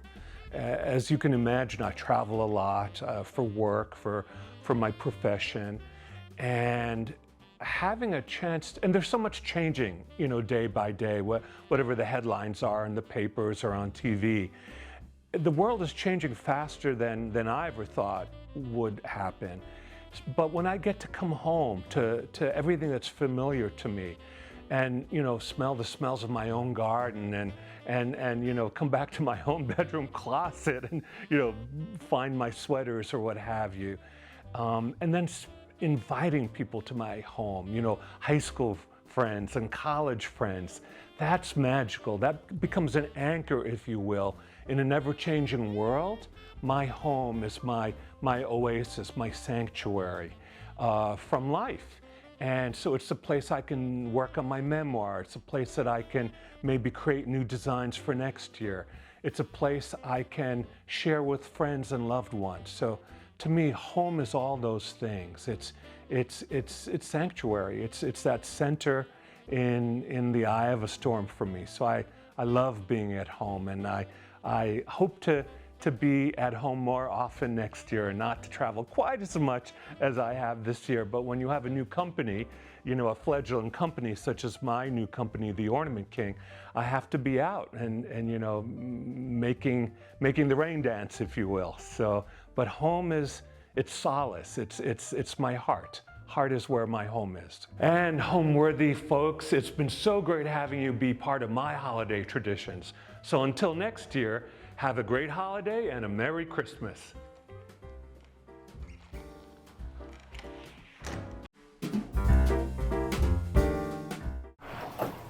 Hi, Homeworthy. I'm Hollis Loudon. Welcome back to my home in upstate New York. Come on in.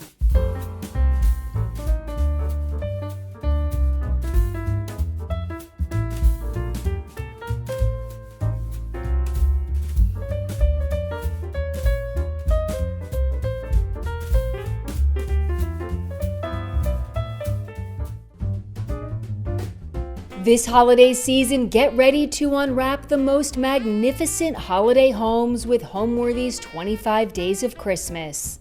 For the month of December, we'll take you inside the most heartwarming houses, decked out for the holidays in true festive fashion. From twinkling lights and elegantly trimmed trees to sparkling ornaments and cozy holiday charm, these homes capture the warmth, wonder, and beauty that make this season so special. So join us as Homeworthy celebrates 25 days of Christmas. The magic starts now. Raise your glass. Cheers! Merry Christmas! Happy holidays! You're watching Homeworthy, where we believe every home has a story. My name is Hollis Loudon, and I'm a luxury maximalist interior designer. So right now we are at my family's home in upstate New York. Specifically, we're in Loudonville, which is not even a town. It's considered a hamlet, and it's between Albany and Saratoga. So this is not the home that I grew up in. It's actually was a home that was purchased right before COVID, and I redid the entire home. And it is a center hall colonial. So the house was practically a tear down, but we saw a lot of potential in it, and the land behind it is protected by the Audubon Society, so it'll never be built on. So yeah, this is my family's home, and it's where we spend a great deal of time. And again, Little Loudonville, New York. I don't know if you're familiar, but hopefully you will be after watching this.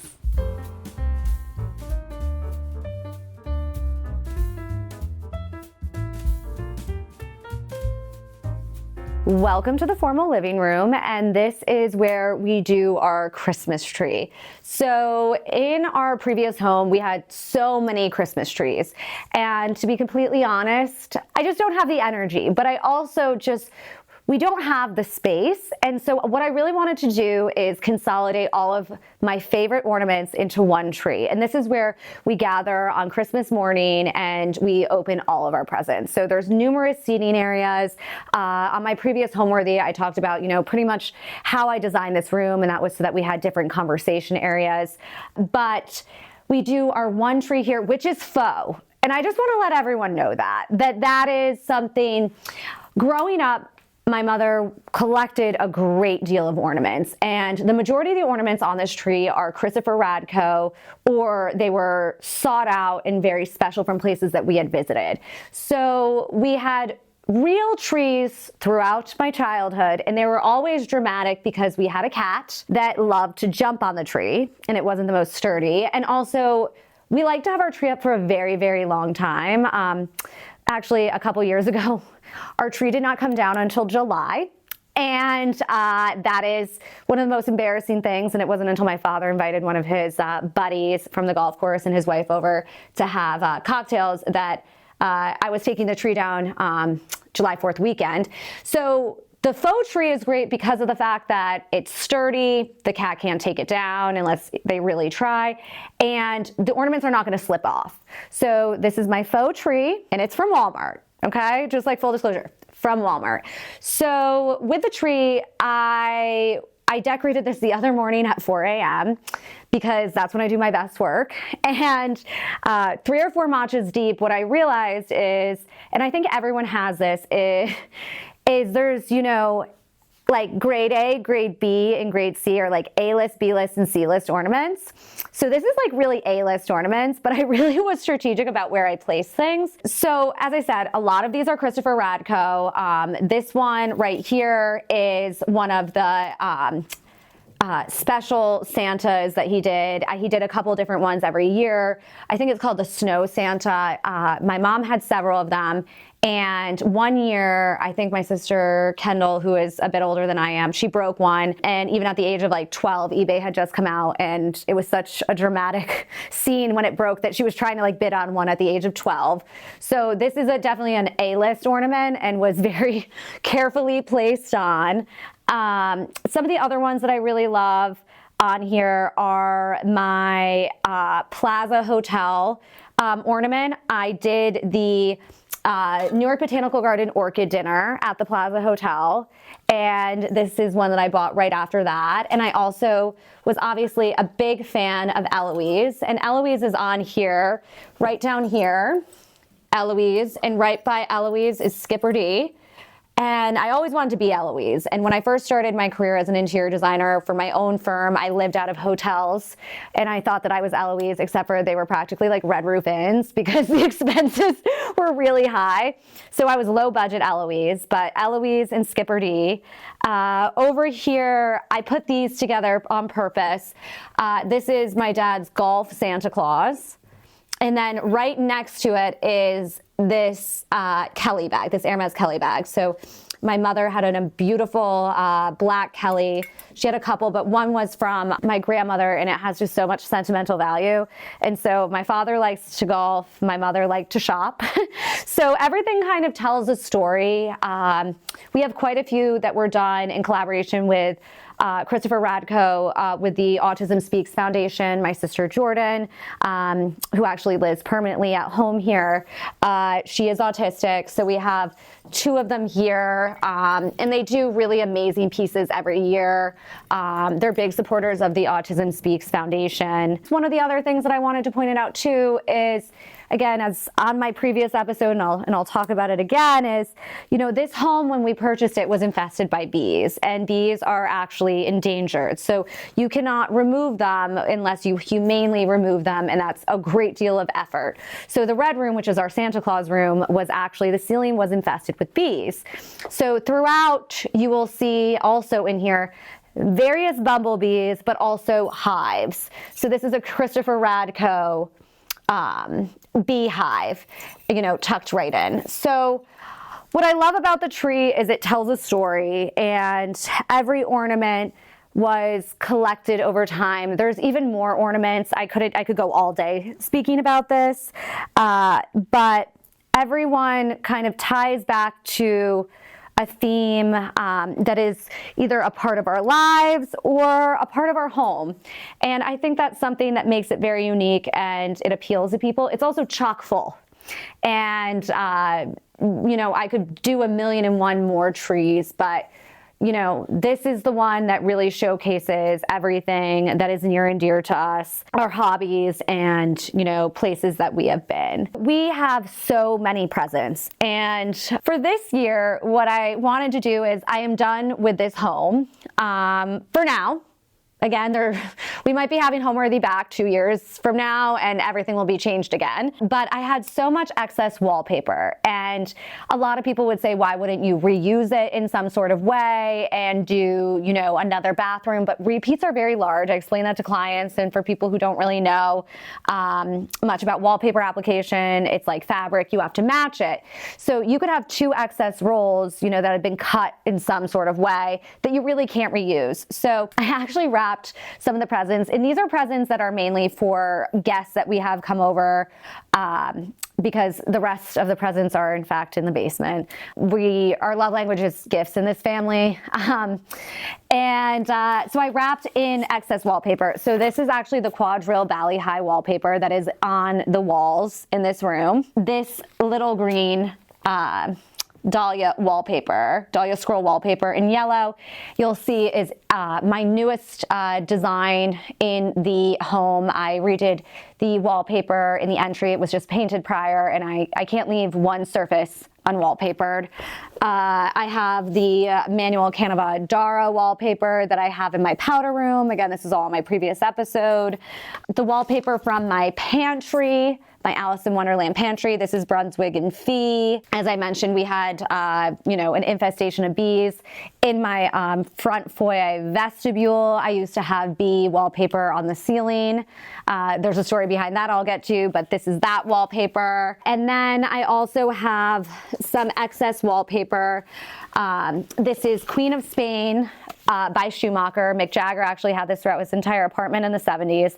And this I just recently did in my townhouse down the street. That is kind of our family's, I guess you could call it, guest house.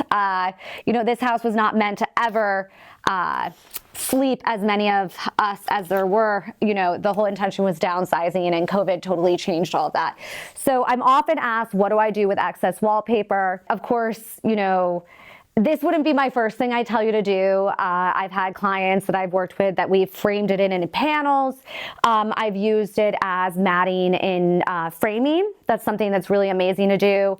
You could decoupage with it. You could do so many different things, but I thought it was so special for this, especially a lot of these are for friends and for clients. And then, our presents kind of get moved upstairs, was to do something that really, it spoke to the house. It was fun and it was different. So that's just a thought. If you have excess wallpaper, use it for something like this. It's special, and the holidays are special, and they warrant beautiful paper. So the last thing I want to show you today is the mantle. So this is a gas fireplace that I had installed, but we do not normally run it. We have a gas fireplace in the green room, which I'll show you in a little bit.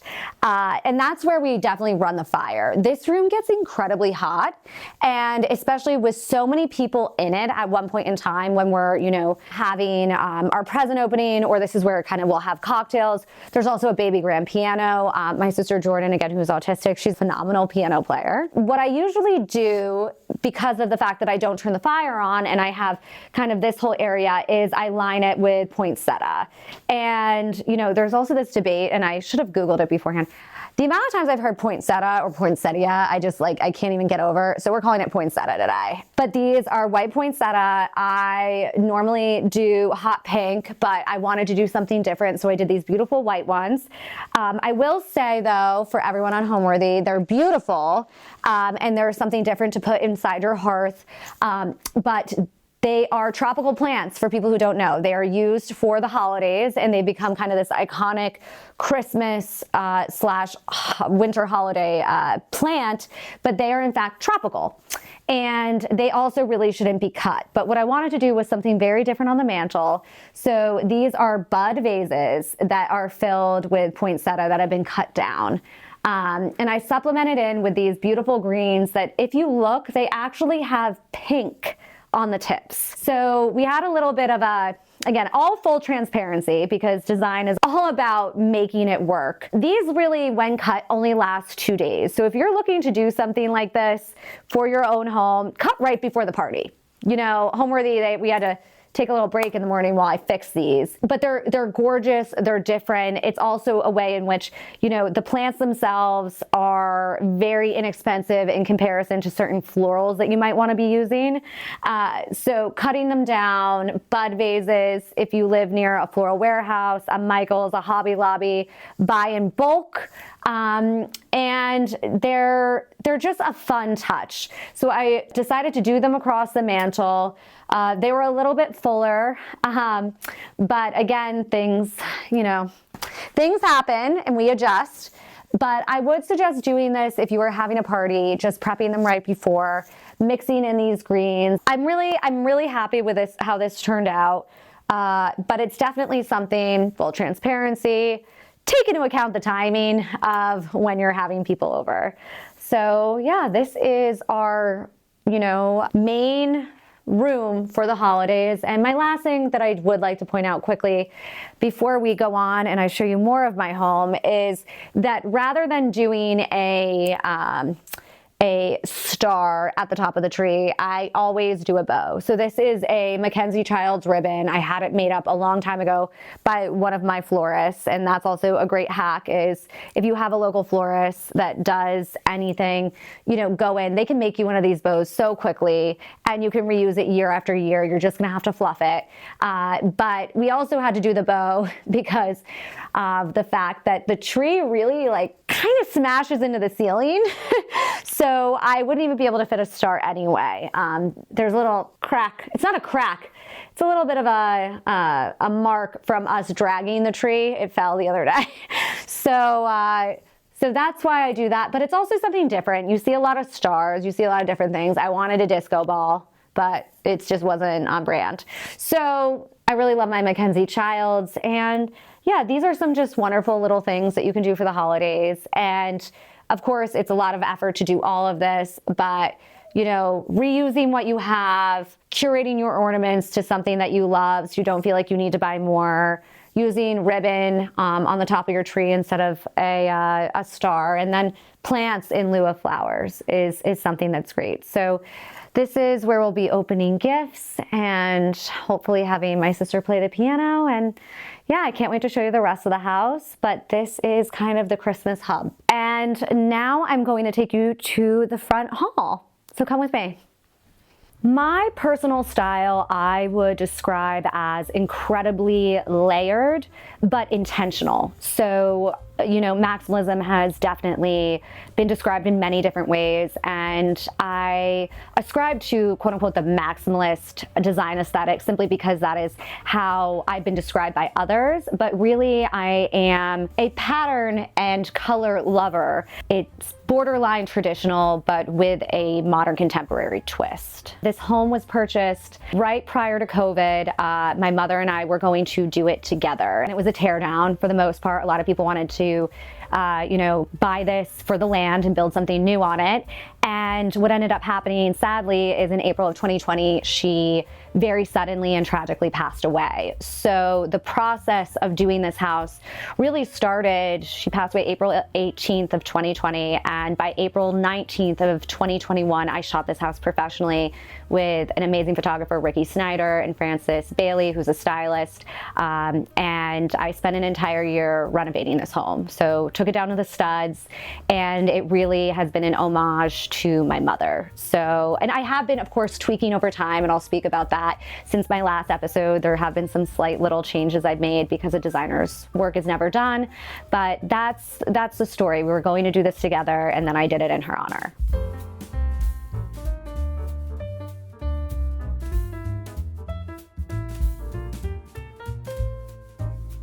Now, welcome to my front hall. So, as I've mentioned, this is a center hall colonial, which means the front of the house is actually the back of the house. So when this house was constructed, and many homes in Loudonville are constructed like this actually should be where all of our guests enter from, but this is actually our backyard. So we have a vestibule in the front, and that is where the circular driveway is and everyone enters.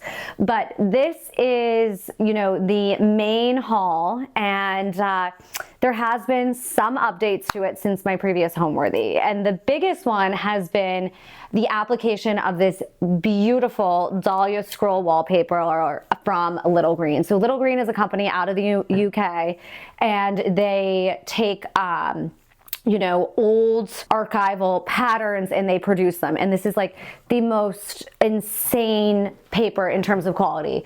The leftovers that I was using to wrap my gifts, I mean, it's so heavyweight that it was wrestling, but they're all printed, and this wallpaper truly has been the icing on the cake in terms of this room. You know, previously it had just been painted this light buttercup yellow, so I really didn't depart. I wanted to stay in, you know, the very tight color palette that I had already had, which was yellows, reds, browns, blacks. So, I mean, it already kind of has given this holiday look to it just because it has this warmth and appeal.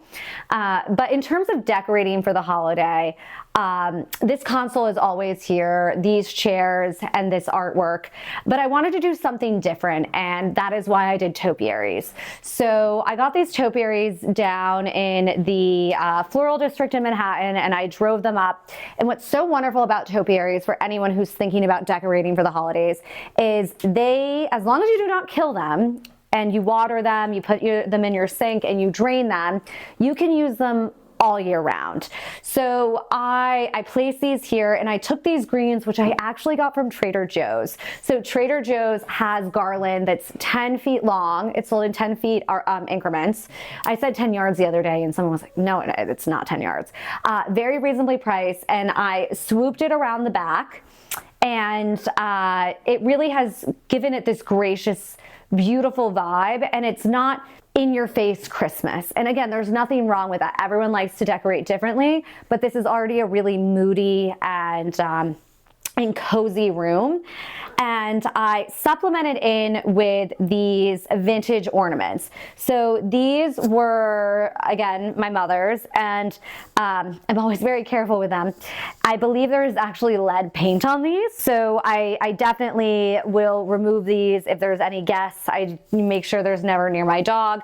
But I wove these in as well as dried pine cones, just to add another layer to it.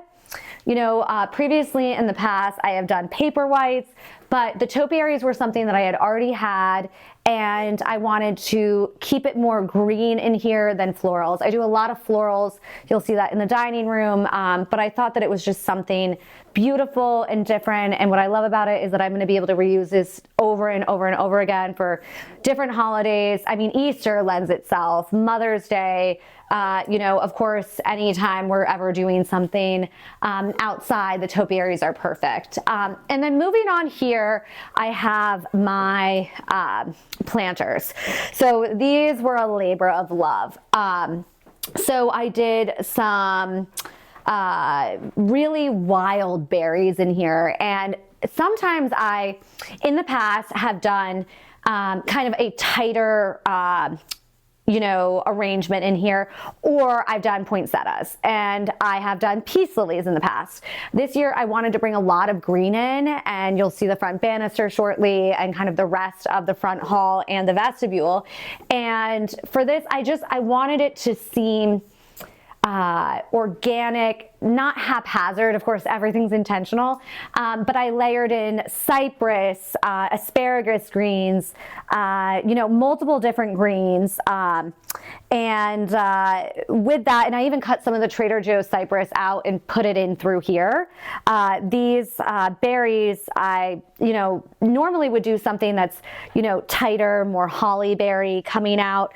But I wanted it to overflow and have, again, that look and an appeal of feeling, you know, just very relaxed. So a great deal of greens, but what I love about this too is, you know, I can always deconstruct this and use this, you know, to supplement on the mantle, and it's also very sustainable, you know, and it will die over time, and my peace lilies will probably, they always get replaced, and somehow they never get watered. So this was definitely a fun thing. And of course, I did a wreath above, and that wreath actually, again, not to plug Trader Joe's, but the holidays do get quite expensive, is from Trader Joe's. And I simply had my florist do a bow in a traditional velvet. So that's kind of what we have here. And you know, I love that it goes really well with the design. As I spoke about, it's kind of, you know, working with what you have, and it's just beautiful without being quote unquote in your face holiday. And I feel like everything here just blends so well, particularly with the painting, the fabrics, my pillows, and yeah, I love how it turned out, and especially how it transitions into the front hall and the banister. Now, moving on to my banister. This year I did something a little bit different.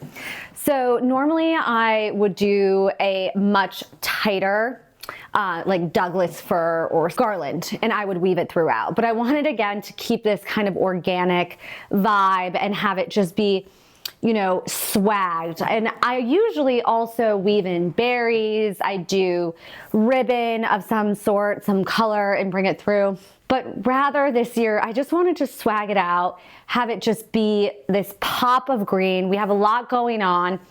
And I secured this all with chicken wire the other day. So something to think about, I think this was a 70-foot garland. I got it from a floral warehouse here upstate. So I just wanted to show this with the garland. You do not have to do something super fancy. This is still incredibly affordable. And swagging it out is a way to make it incredibly romantic. So you don't have to get, incredibly detailed and, swag under each and every spindle. So I just, I wanted to show this. It creates a great deal of impact, and it's not as, fussy or labor intensive as you may think that it may be, but I would suggest grabbing a friend to help you with it, because someone does need to hold while someone ties the wire. Kimberly Powers, who is an amazing interior stylist, helped me with that. And she had a great deal of patience and amazing eye. And it came out really beautifully. So now I'm just gonna take you into the front vestibule. And this is where we entered the home. So outside here is a circular driveway, and this is where we welcome all of our guests. So it's quite tight, again, people coming in and out. I have a coat closet here that I receive everyone's coats when they're coming to and from. But I wanted to just do something simplistic, not take up too much space. So I once again repeated the theme of, my Trader Joe's garland, and then wove in some of these antique ornaments and some pine cones. And then I took one of my favorite ginger jar blue vases with a great deal of height, and I put in these stunning two-tone hydrangea, which very much pick up from the panels. These are antique degournay panels that were taken from a house down in Hudson and applied onto board and then framed in by my carpenter. And I spoke about that again in my previous episode. There's a great deal more detail in there about how that all came to be. But what I liked about this is it has height, it has color. Again, it ties in, I'm really playing into the color story. And I had said previously, I don't like, this pink, not pink, this red and green Christmas. But this is, very tasteful, and the tones of the greens, they all play together so well. And even just the motif of the flowers, those are obviously not hydrangea, they're roses that are blooming. But I do think that it carries together really well. And previously on my Homeworthy that I shot 2-3 years ago, on the ceiling here, I had, with this vintage chandelier, wallpaper that was by Farrow & Ball, and it was a light blue, and it had bees on it that were hung facing outward. So the red room, which I'll show you next, is where we keep all of the antique Santas. And the ceiling in there was infested with bees. And so we had to humanely remove them. Sadly, again, an update is I had to renovate the bathroom upstairs. And because of that, we had to rip open the ceiling. So the wallpaper was taken down. Hopefully it will be put back up. But that is why I took some of the excess paper from the original installation and I used it as wrapping paper. So it was something I would suggest go back and look at that episode. It was really wonderful, and I do intend to do it again, albeit not immediately. But that was something that was on this ceiling that, again, tied in the blue and brought us back to that story. And even with my ornaments, why we have so many different references to bees throughout the course of, the home and with all of our collections. So next I'm going to take you into the piece de resistance of this home for Christmas, which is what we call the red room or the Santa Claus room. So come with me.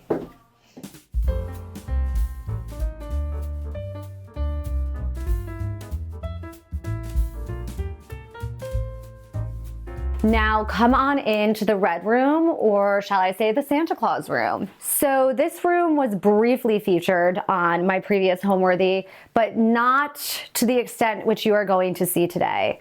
So as I referenced multiple times, my mother was a lover of Christmas and she was a historical archivist. And when she was younger, really young, she and my grandmother went to a great deal of antique shows, and she bought at one of her first antique shows an antique Santa Claus. And that started what I can only call an addiction. I don't know, it's hard with people who are collectors, whether to call it a collection or an addiction. So she bought her very first Santa Claus with my grandmother, and it spurred, this desire inside of her to continue to collect, but also to educate herself. So on my previous episode, I think there was a lot of questions left unanswered, because from what you can see now, it seems like someone was a little crazy. And I'm not going to say that she wasn't when it came down to what she loved, but it was done just like my designs, very intentionally. So just before I go through and show anything, I put out some of these books that are in our library downstairs. And for those who collect antique Santa Clauses, there are actually reference books that are incredibly detailed. I mean, I don't even know where people find these, but we have Christmas 1940 to 1956, Christmas 1960 to present, whole books dedicated to collectors for everything from antique Santa Claus to antique bulbs. There's literally books on books on books. These are just several that I pulled from her library that we still kept downstairs. But she was incredibly educated on what each Santa Claus, the era that they were from, where they were produced. Most all of these in here are pre-World War II. And issuing my correction in my Homeworthy, I said post-World War II. And some of them, again, are, of course, from the 60s, the 70s.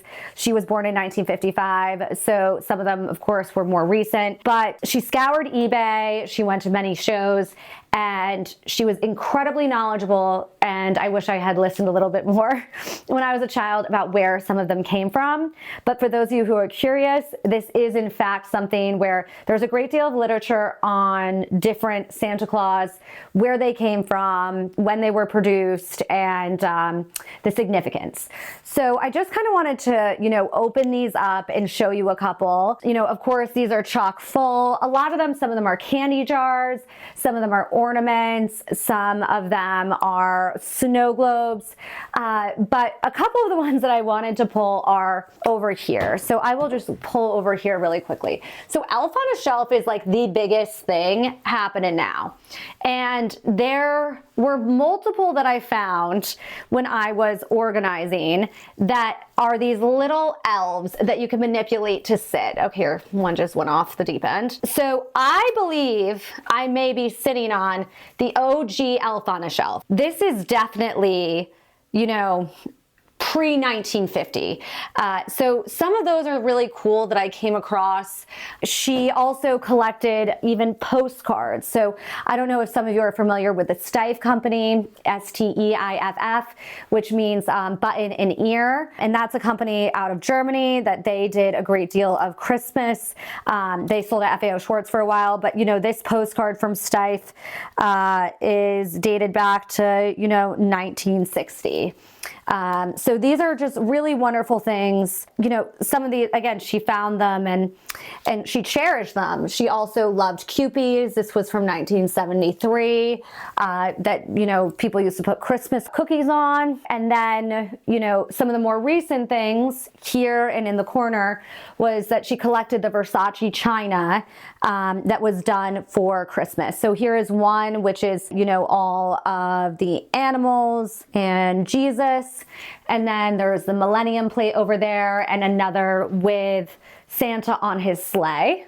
So that is, of course, those are more recent issues, but it was really a collection that it ran quite deep. And then over here, some of the things I wanted to show were, things that are old but new. So right along here, we have the snow babies. So those snow babies, again, these are from the 40s. And then this snow baby with my name on it was from 1992. So they're still being made, they're still being issued, but these were the original snow babies.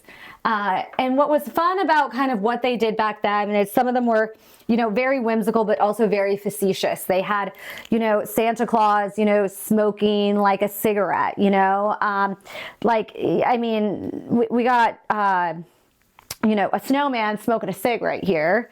I guess that's a corncob pipe, but to me, that's a cigarette. Also, for some reason, there was a great deal of mushrooms, which I know are in vogue right now. So we have some of these antique mushrooms. This is actually a light. I don't even know how that would plug in anymore, but there's so many different things. She collected the bottle brush trees. This is a Santa Claus just like on a bike. You know, the list goes on, but you know, I just kind of wanted to zoom in and show some of this because every single thing was incredibly intentional. And she put a great deal of thought into what she collected, and everything told a story. And she, of course, as again, a historical archivist, paid a great deal of attention to what she was collecting, what period it was from. And of course, you know, when she was purchasing and scouring, adding to her collection, you know, realizing, you know, what something was worth and what, you know, what it would have sold for then. So it's definitely, this room means so much to us. As you can see over here now, there is a campaign desk. This was my grandfather's, it is now my father's. And when we are not filming Homeworthy, there's 3 monitors on this, a printer, and this is where he works from home when he is in this area and not in Manhattan. So I just wanted to put everything out here today, but we have never changed anything since she passed. So this is, you know, it was always intended to be her office, and now it is his, but it's fun. It's a very fun Zoom backdrop, and it was very fun for me to take all of these out and to take a look at them, and also to now share with all of you a great deal more about what she had in fact collected, and show you some of this. So again, very special, but this is why it's always felt like the holidays in my home and with my family. Before we move on to the powder room off of this little office, the red room, I just wanted to point out the rug. So the rug is from Stark, and it's a faux bois pattern, which means faux tree. And why I chose this rug was because of the fact that, of course, Christmas tree. So it's a fun backdrop for, you know, this entire room, and also, you know, these chairs, which I mentioned previously, I believe in my other Homeworthy, has a vintage Brunswick and Fee pattern on it, and it has pineapple. So this was issued, I think, in the 80s, and I got my hands on some of the fabric, and pineapples are a sign of hospitality. And they're also definitely something, you know, I don't know if people are still doing this, but it is known throughout that it's something during Christmas, many people put them on their mantles because it is a universal sign of hospitality, and actually is, though a tropical fruit, something that is very synonymous with Christmas. So I'm going to take you in quickly to this bathroom. It is a powder room, but it does have a shower that I designed for my niece, and it is definitely a crowd pleaser. So come on with me, very small, but I just wanted to show you quickly. So come on in, it's tight quarters in here, but this is the, well, it does have a full bath, but this is the powder room slash bathroom off of the red room. And what I love about it is how whimsical it is. So the ceiling was painted to mimic a circus tent. So I actually designed that medallion with Anita Medina, who is a fantastic decorative painter, and I wanted to do something just super fun, super out there. You know, this is the only bathroom in the home that has a tub, so it's great for my niece, great for my new nephew. And the wallpaper in here is Venetian Carnival by Scalamandre. And then I did, you know, kind of this crisscross, you know, motif on the chair rail. Had to make it a little Christmas. This was a little haphazard, but some berries and white roses. And it has just been a fun little place. You know, this room doesn't get a lot of use. Technically, this has become the bathroom that my father uses when he is working, but it's become a fan favorite, and the ceiling was something that was so spectacularly done, you know, to mimic, again, a circus tent, but also to, you know, bring in the waves from kind of some of the curtains coming down in swags, the blue and white. So I just really wanted to show this because it does not get enough airtime, but it is a little jewel box. It's a little bit of an acid trip, but in the best way possible. So I just wanted to share that all with you on Homeworthy because this has never been seen before aside from in photos. So yeah, now I'm going to take you out and we're going to go to the green room. With regards to decorating for the holidays, I grew up in my family's home prior to this home. My mother was, again, a historical archivist, and she actually collected antique Santa Claus. So in our old home, we had what we affectionately called the red room. And somehow this house has now also, we're in the green room right now. We're very creative with what we call rooms. Green room, blue room.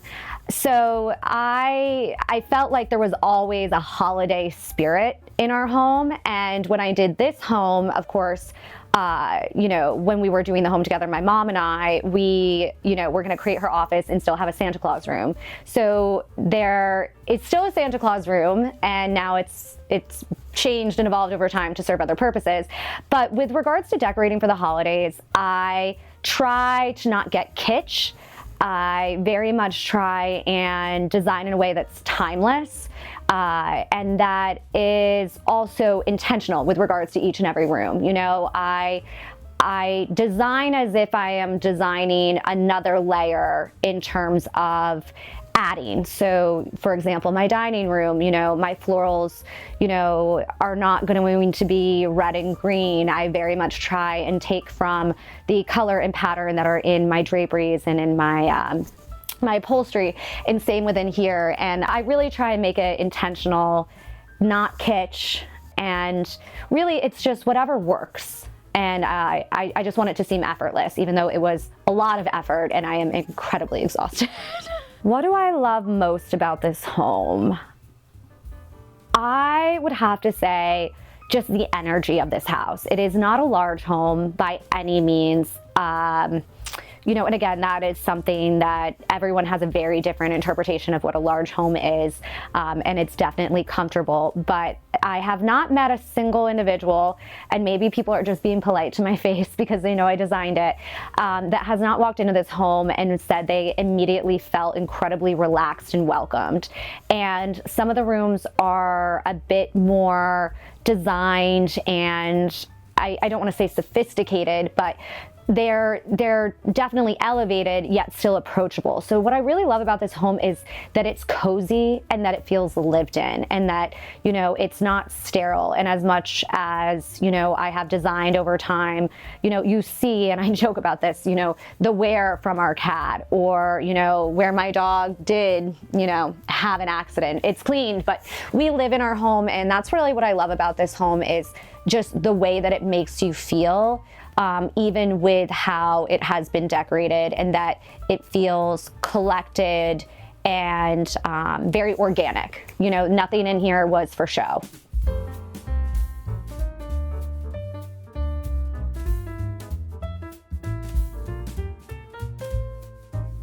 Now, welcome into the green room. So this room is where we spend the majority of our time in this home, and it is definitely the smallest, but it is the coziest, and it is really the epicenter of the home in terms of where we spend time as a family. With regards to this room, I feel like it already just screams Christmas due to the Blackthorn William Morris wallpaper.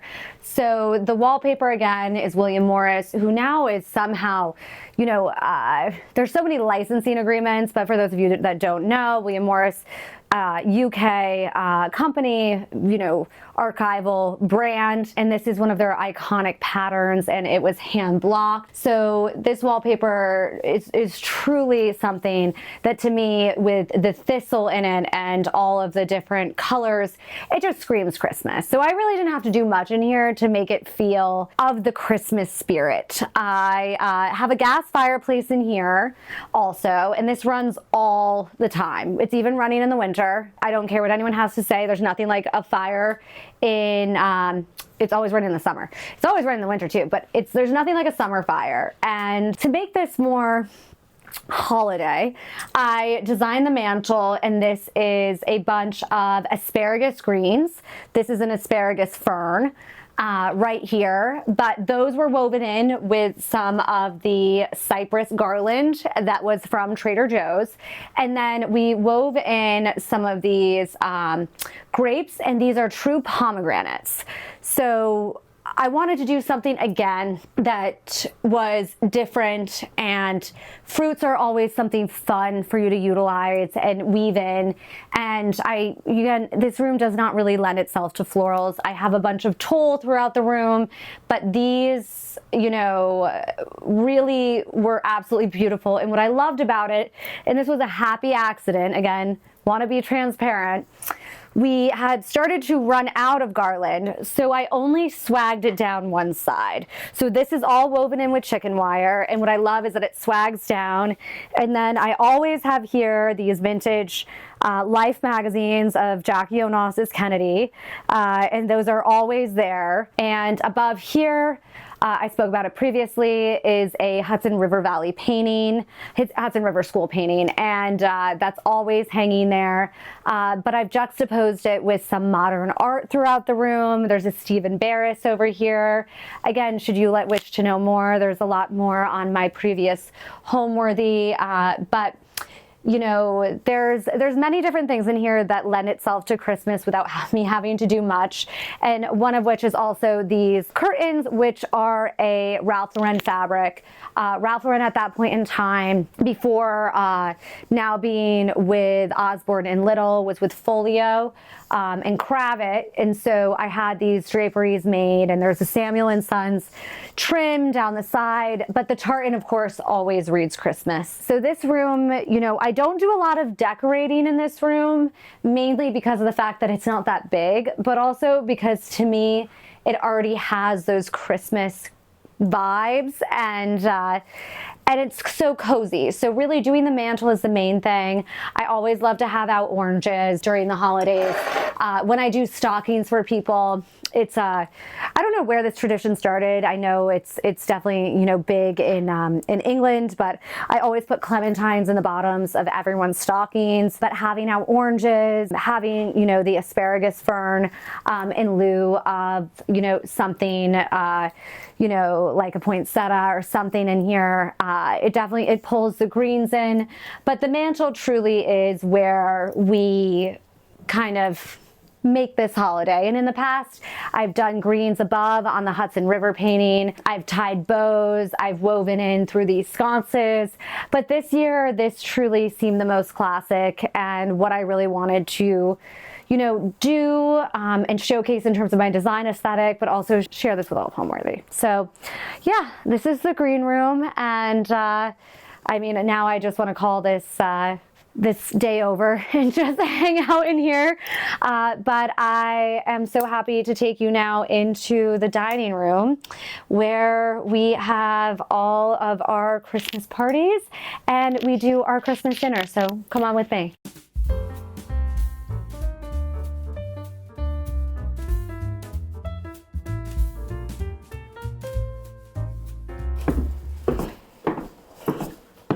Now welcome to my dining room. I don't like to play favorites because the green room is definitely the coziest room in the house, but this is one of the most fun. So this is where I host all of my holidays, and I already have set my Christmas tablescape. So during my intro, I mentioned that really what got me through the holidays in the very beginning when my mother passed away was setting the table. And my very first table was Thanksgiving of 2020. And it was so hard to get out of bed. And the only thing that I could do was set the table. And it was, let's just say, it wasn't that sophisticated. But over the years, it has become something which has become somewhat competitive. And Millie, she's all revved up for this table. She's just like, when are we going to sit down? So this year, every year I choose a theme, and oftentimes I start with a tablecloth. So I usually do a block print tablecloth, and I love to order from Amazon. I love to order from Julia Amory, Pomegranate. There's so many different companies.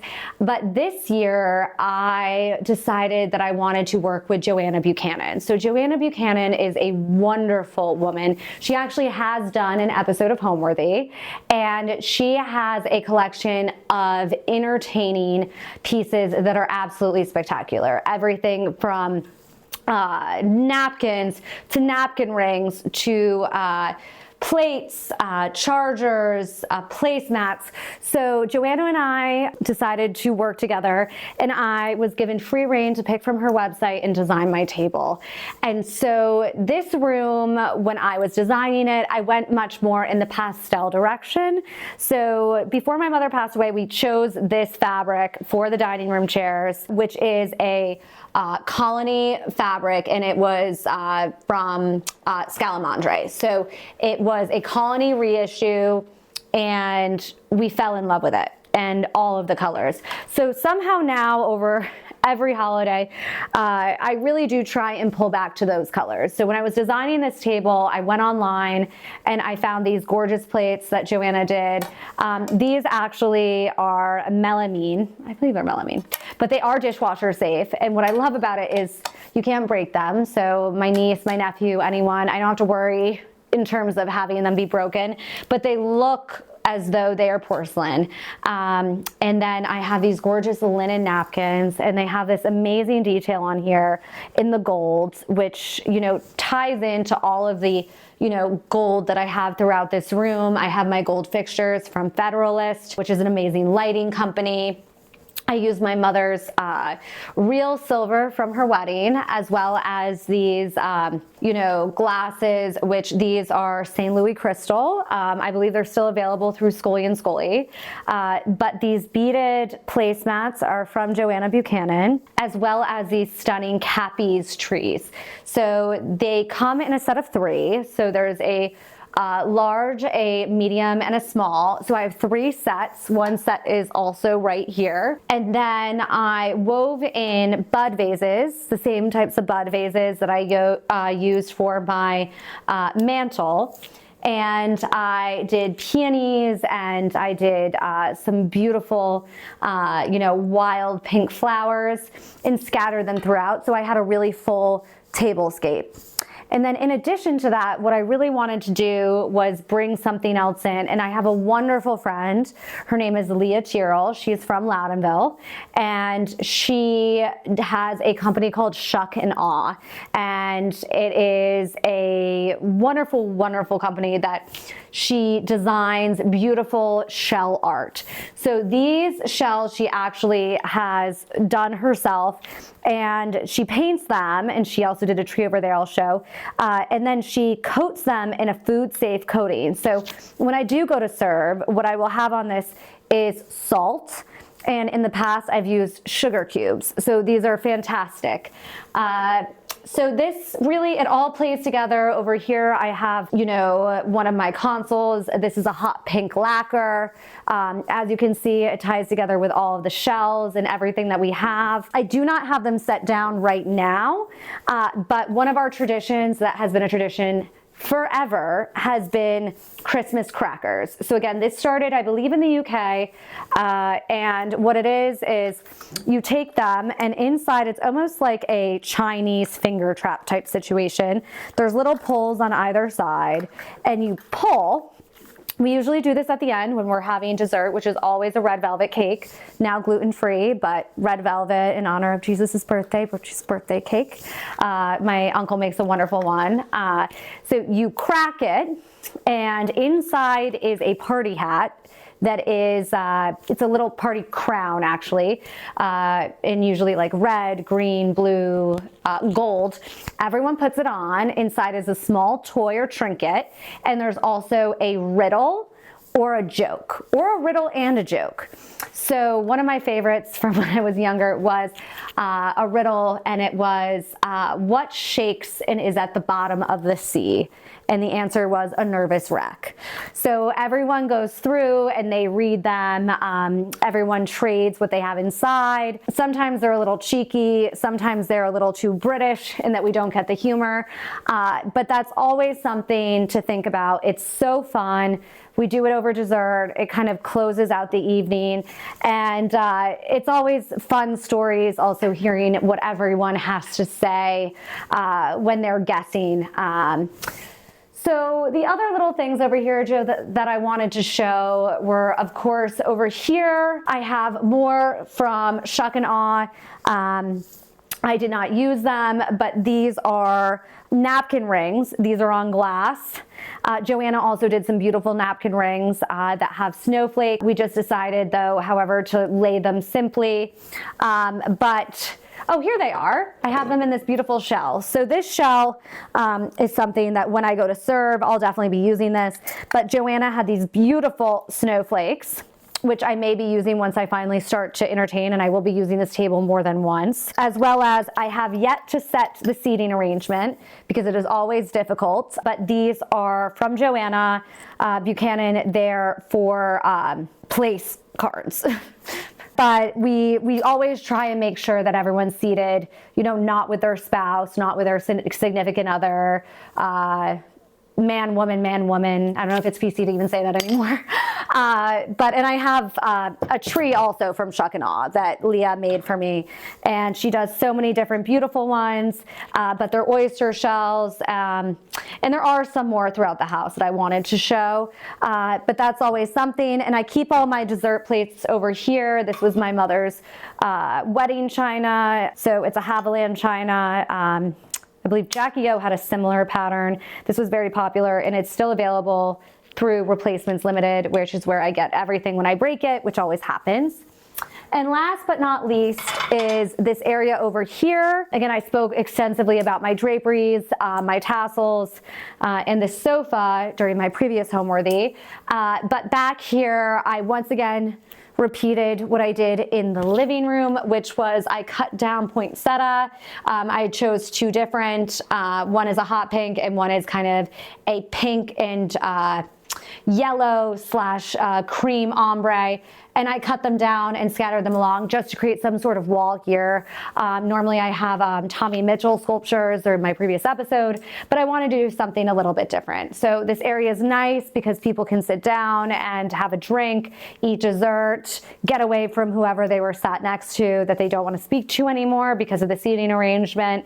But yeah, this is our table, and I am so thrilled to have been able to collaborate with Joanna on this. And again, I had a wonderful helper executing this table, Kimberly Power. Yeah, it really came out beautifully. And I love that at the end of the night, I'm going to be able to put these in the dishwasher. So now come with me to the kitchen where these will eventually be going. So my professional journey has been incredibly nonlinear, to say the least. And I always wanted to be a designer. I always wanted to be an interior designer, but I grew up around a lot of individuals who were lawyers. My father is a lawyer and he is in finance. And I really thought that I was gonna make quote unquote no money and be, you know, destitute. So I went and I did 1,000,001 different things. I finally, though, I did find my way back to design, and you know, I was an economics major at one point in time. I am terrible at math, don't tell my clients that, but I do have a great accountant, and I have a bunch of people who, you know, do the things that I am not good at. But when it came to being a designer, I was told by my father that if I wanted to quit my job, which was very non-design, I had to get a job. So I took every random small job in the D&D building as a personal assistant. I worked with Jonathan Adler. And that was really what created this amazing journey for me. But I always did want to be a designer. I just didn't know if I would be successful at it. But I have been, and I say this often to anyone who asks me about Homeworthy. This has been essential in my career and showcasing what I can do. And I was so thrilled to do a Christmas special with you guys because of the fact that this was so monumental in my career. And I think it's so wonderful for people to see how designers actually live. And yeah, so it's definitely been an insane journey since my previous Homeworthy, and I have projects all across the United States, and it's truly been wonderful. But this house is definitely my project that it doesn't end. So I'm still refining, and we're quite far into it.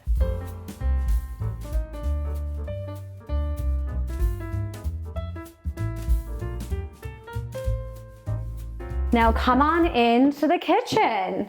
So I do not do a lot of cooking. I took a very, very expensive cooking class in Manhattan at the urging of my boyfriend, who was afraid that one day we will all starve. However, I do not cook often. So on Christmas, we are big cereal and pastry people.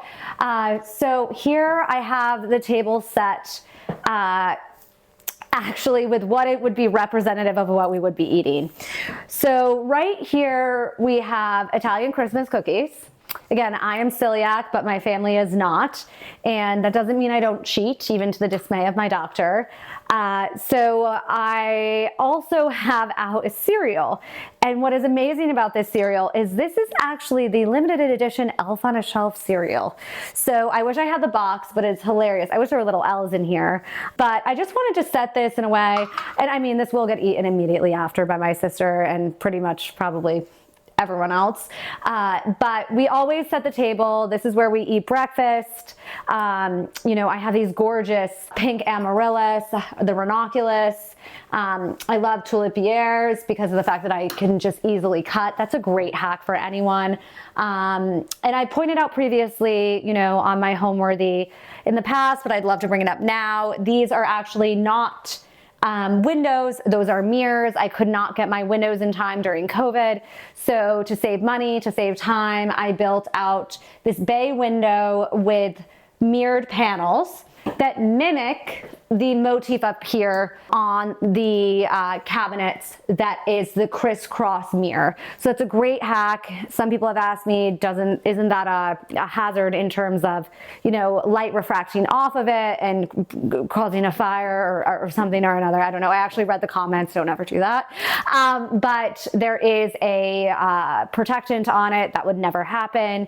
And what I love about this breakfast area, especially during the holidays, is that the table pulls out. We can have multiple people sit there. We have 4 of these chairs, 2 of the same Smith & Watson in the front hall in a yellow gingham that you saw earlier. And so we can bring those in. They're just upholstered differently. And the fabric on this is a Boris Crawl from Scalamandre Krypton fabric. So you can, they look a little dirty now. I should probably have them cleaned before any guests arrive. But they are mold and mildew resistant. I can spill wine on it and it just pools, and it's also UV protected, which is great with the bay window. So this is our little breakfast setup. Sometimes we get really adventurous and we do the place and bake cinnamon rolls. But again, I don't indulge in those, but I always love to have fresh flowers and of course the blue and white motif throughout. So this is the extent of a Loudon Puig Christmas breakfast. So yeah, now come on into the pantry, which is now my wrapping station. So come on in.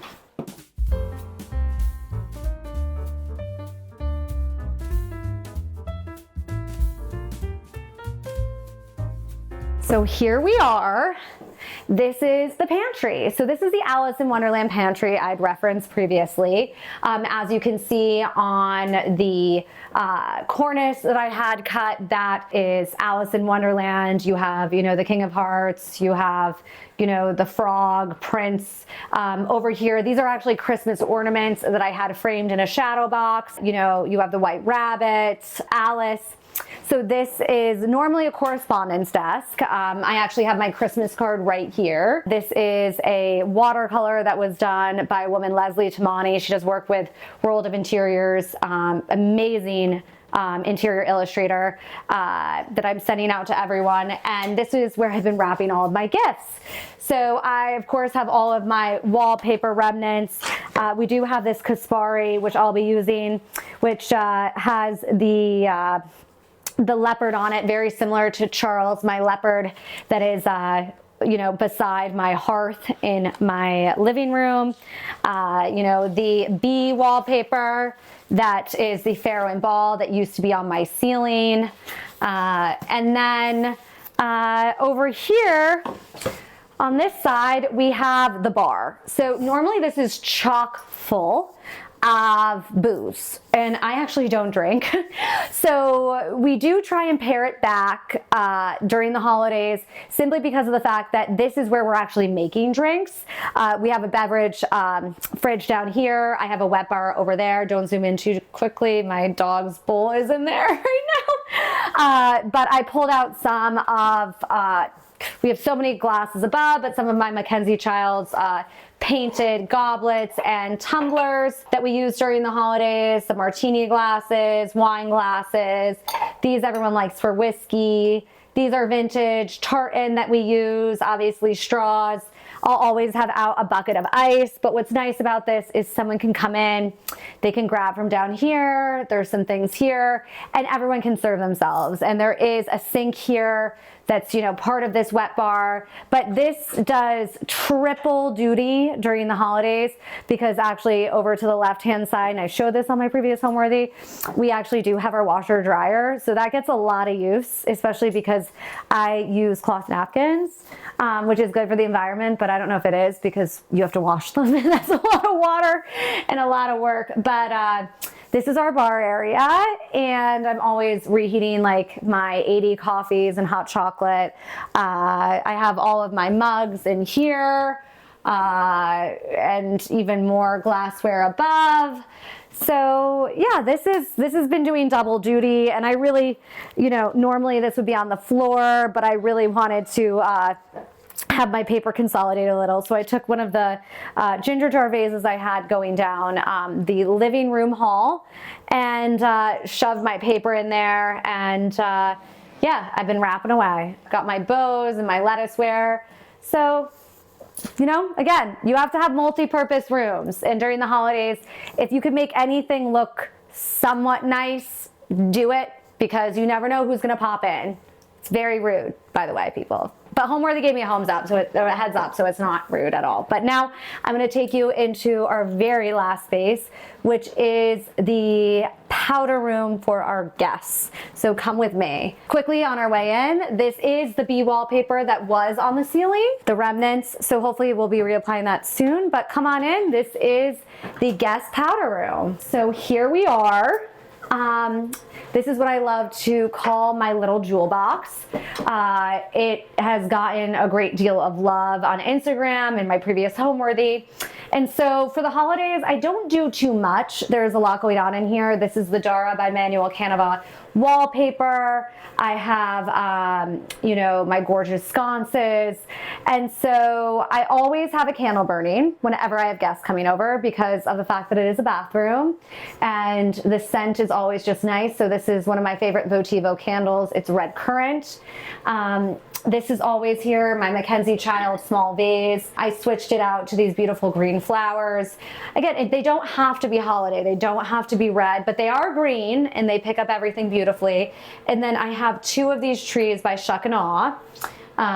You know, again, oyster shells that have been painted, absolutely stunning.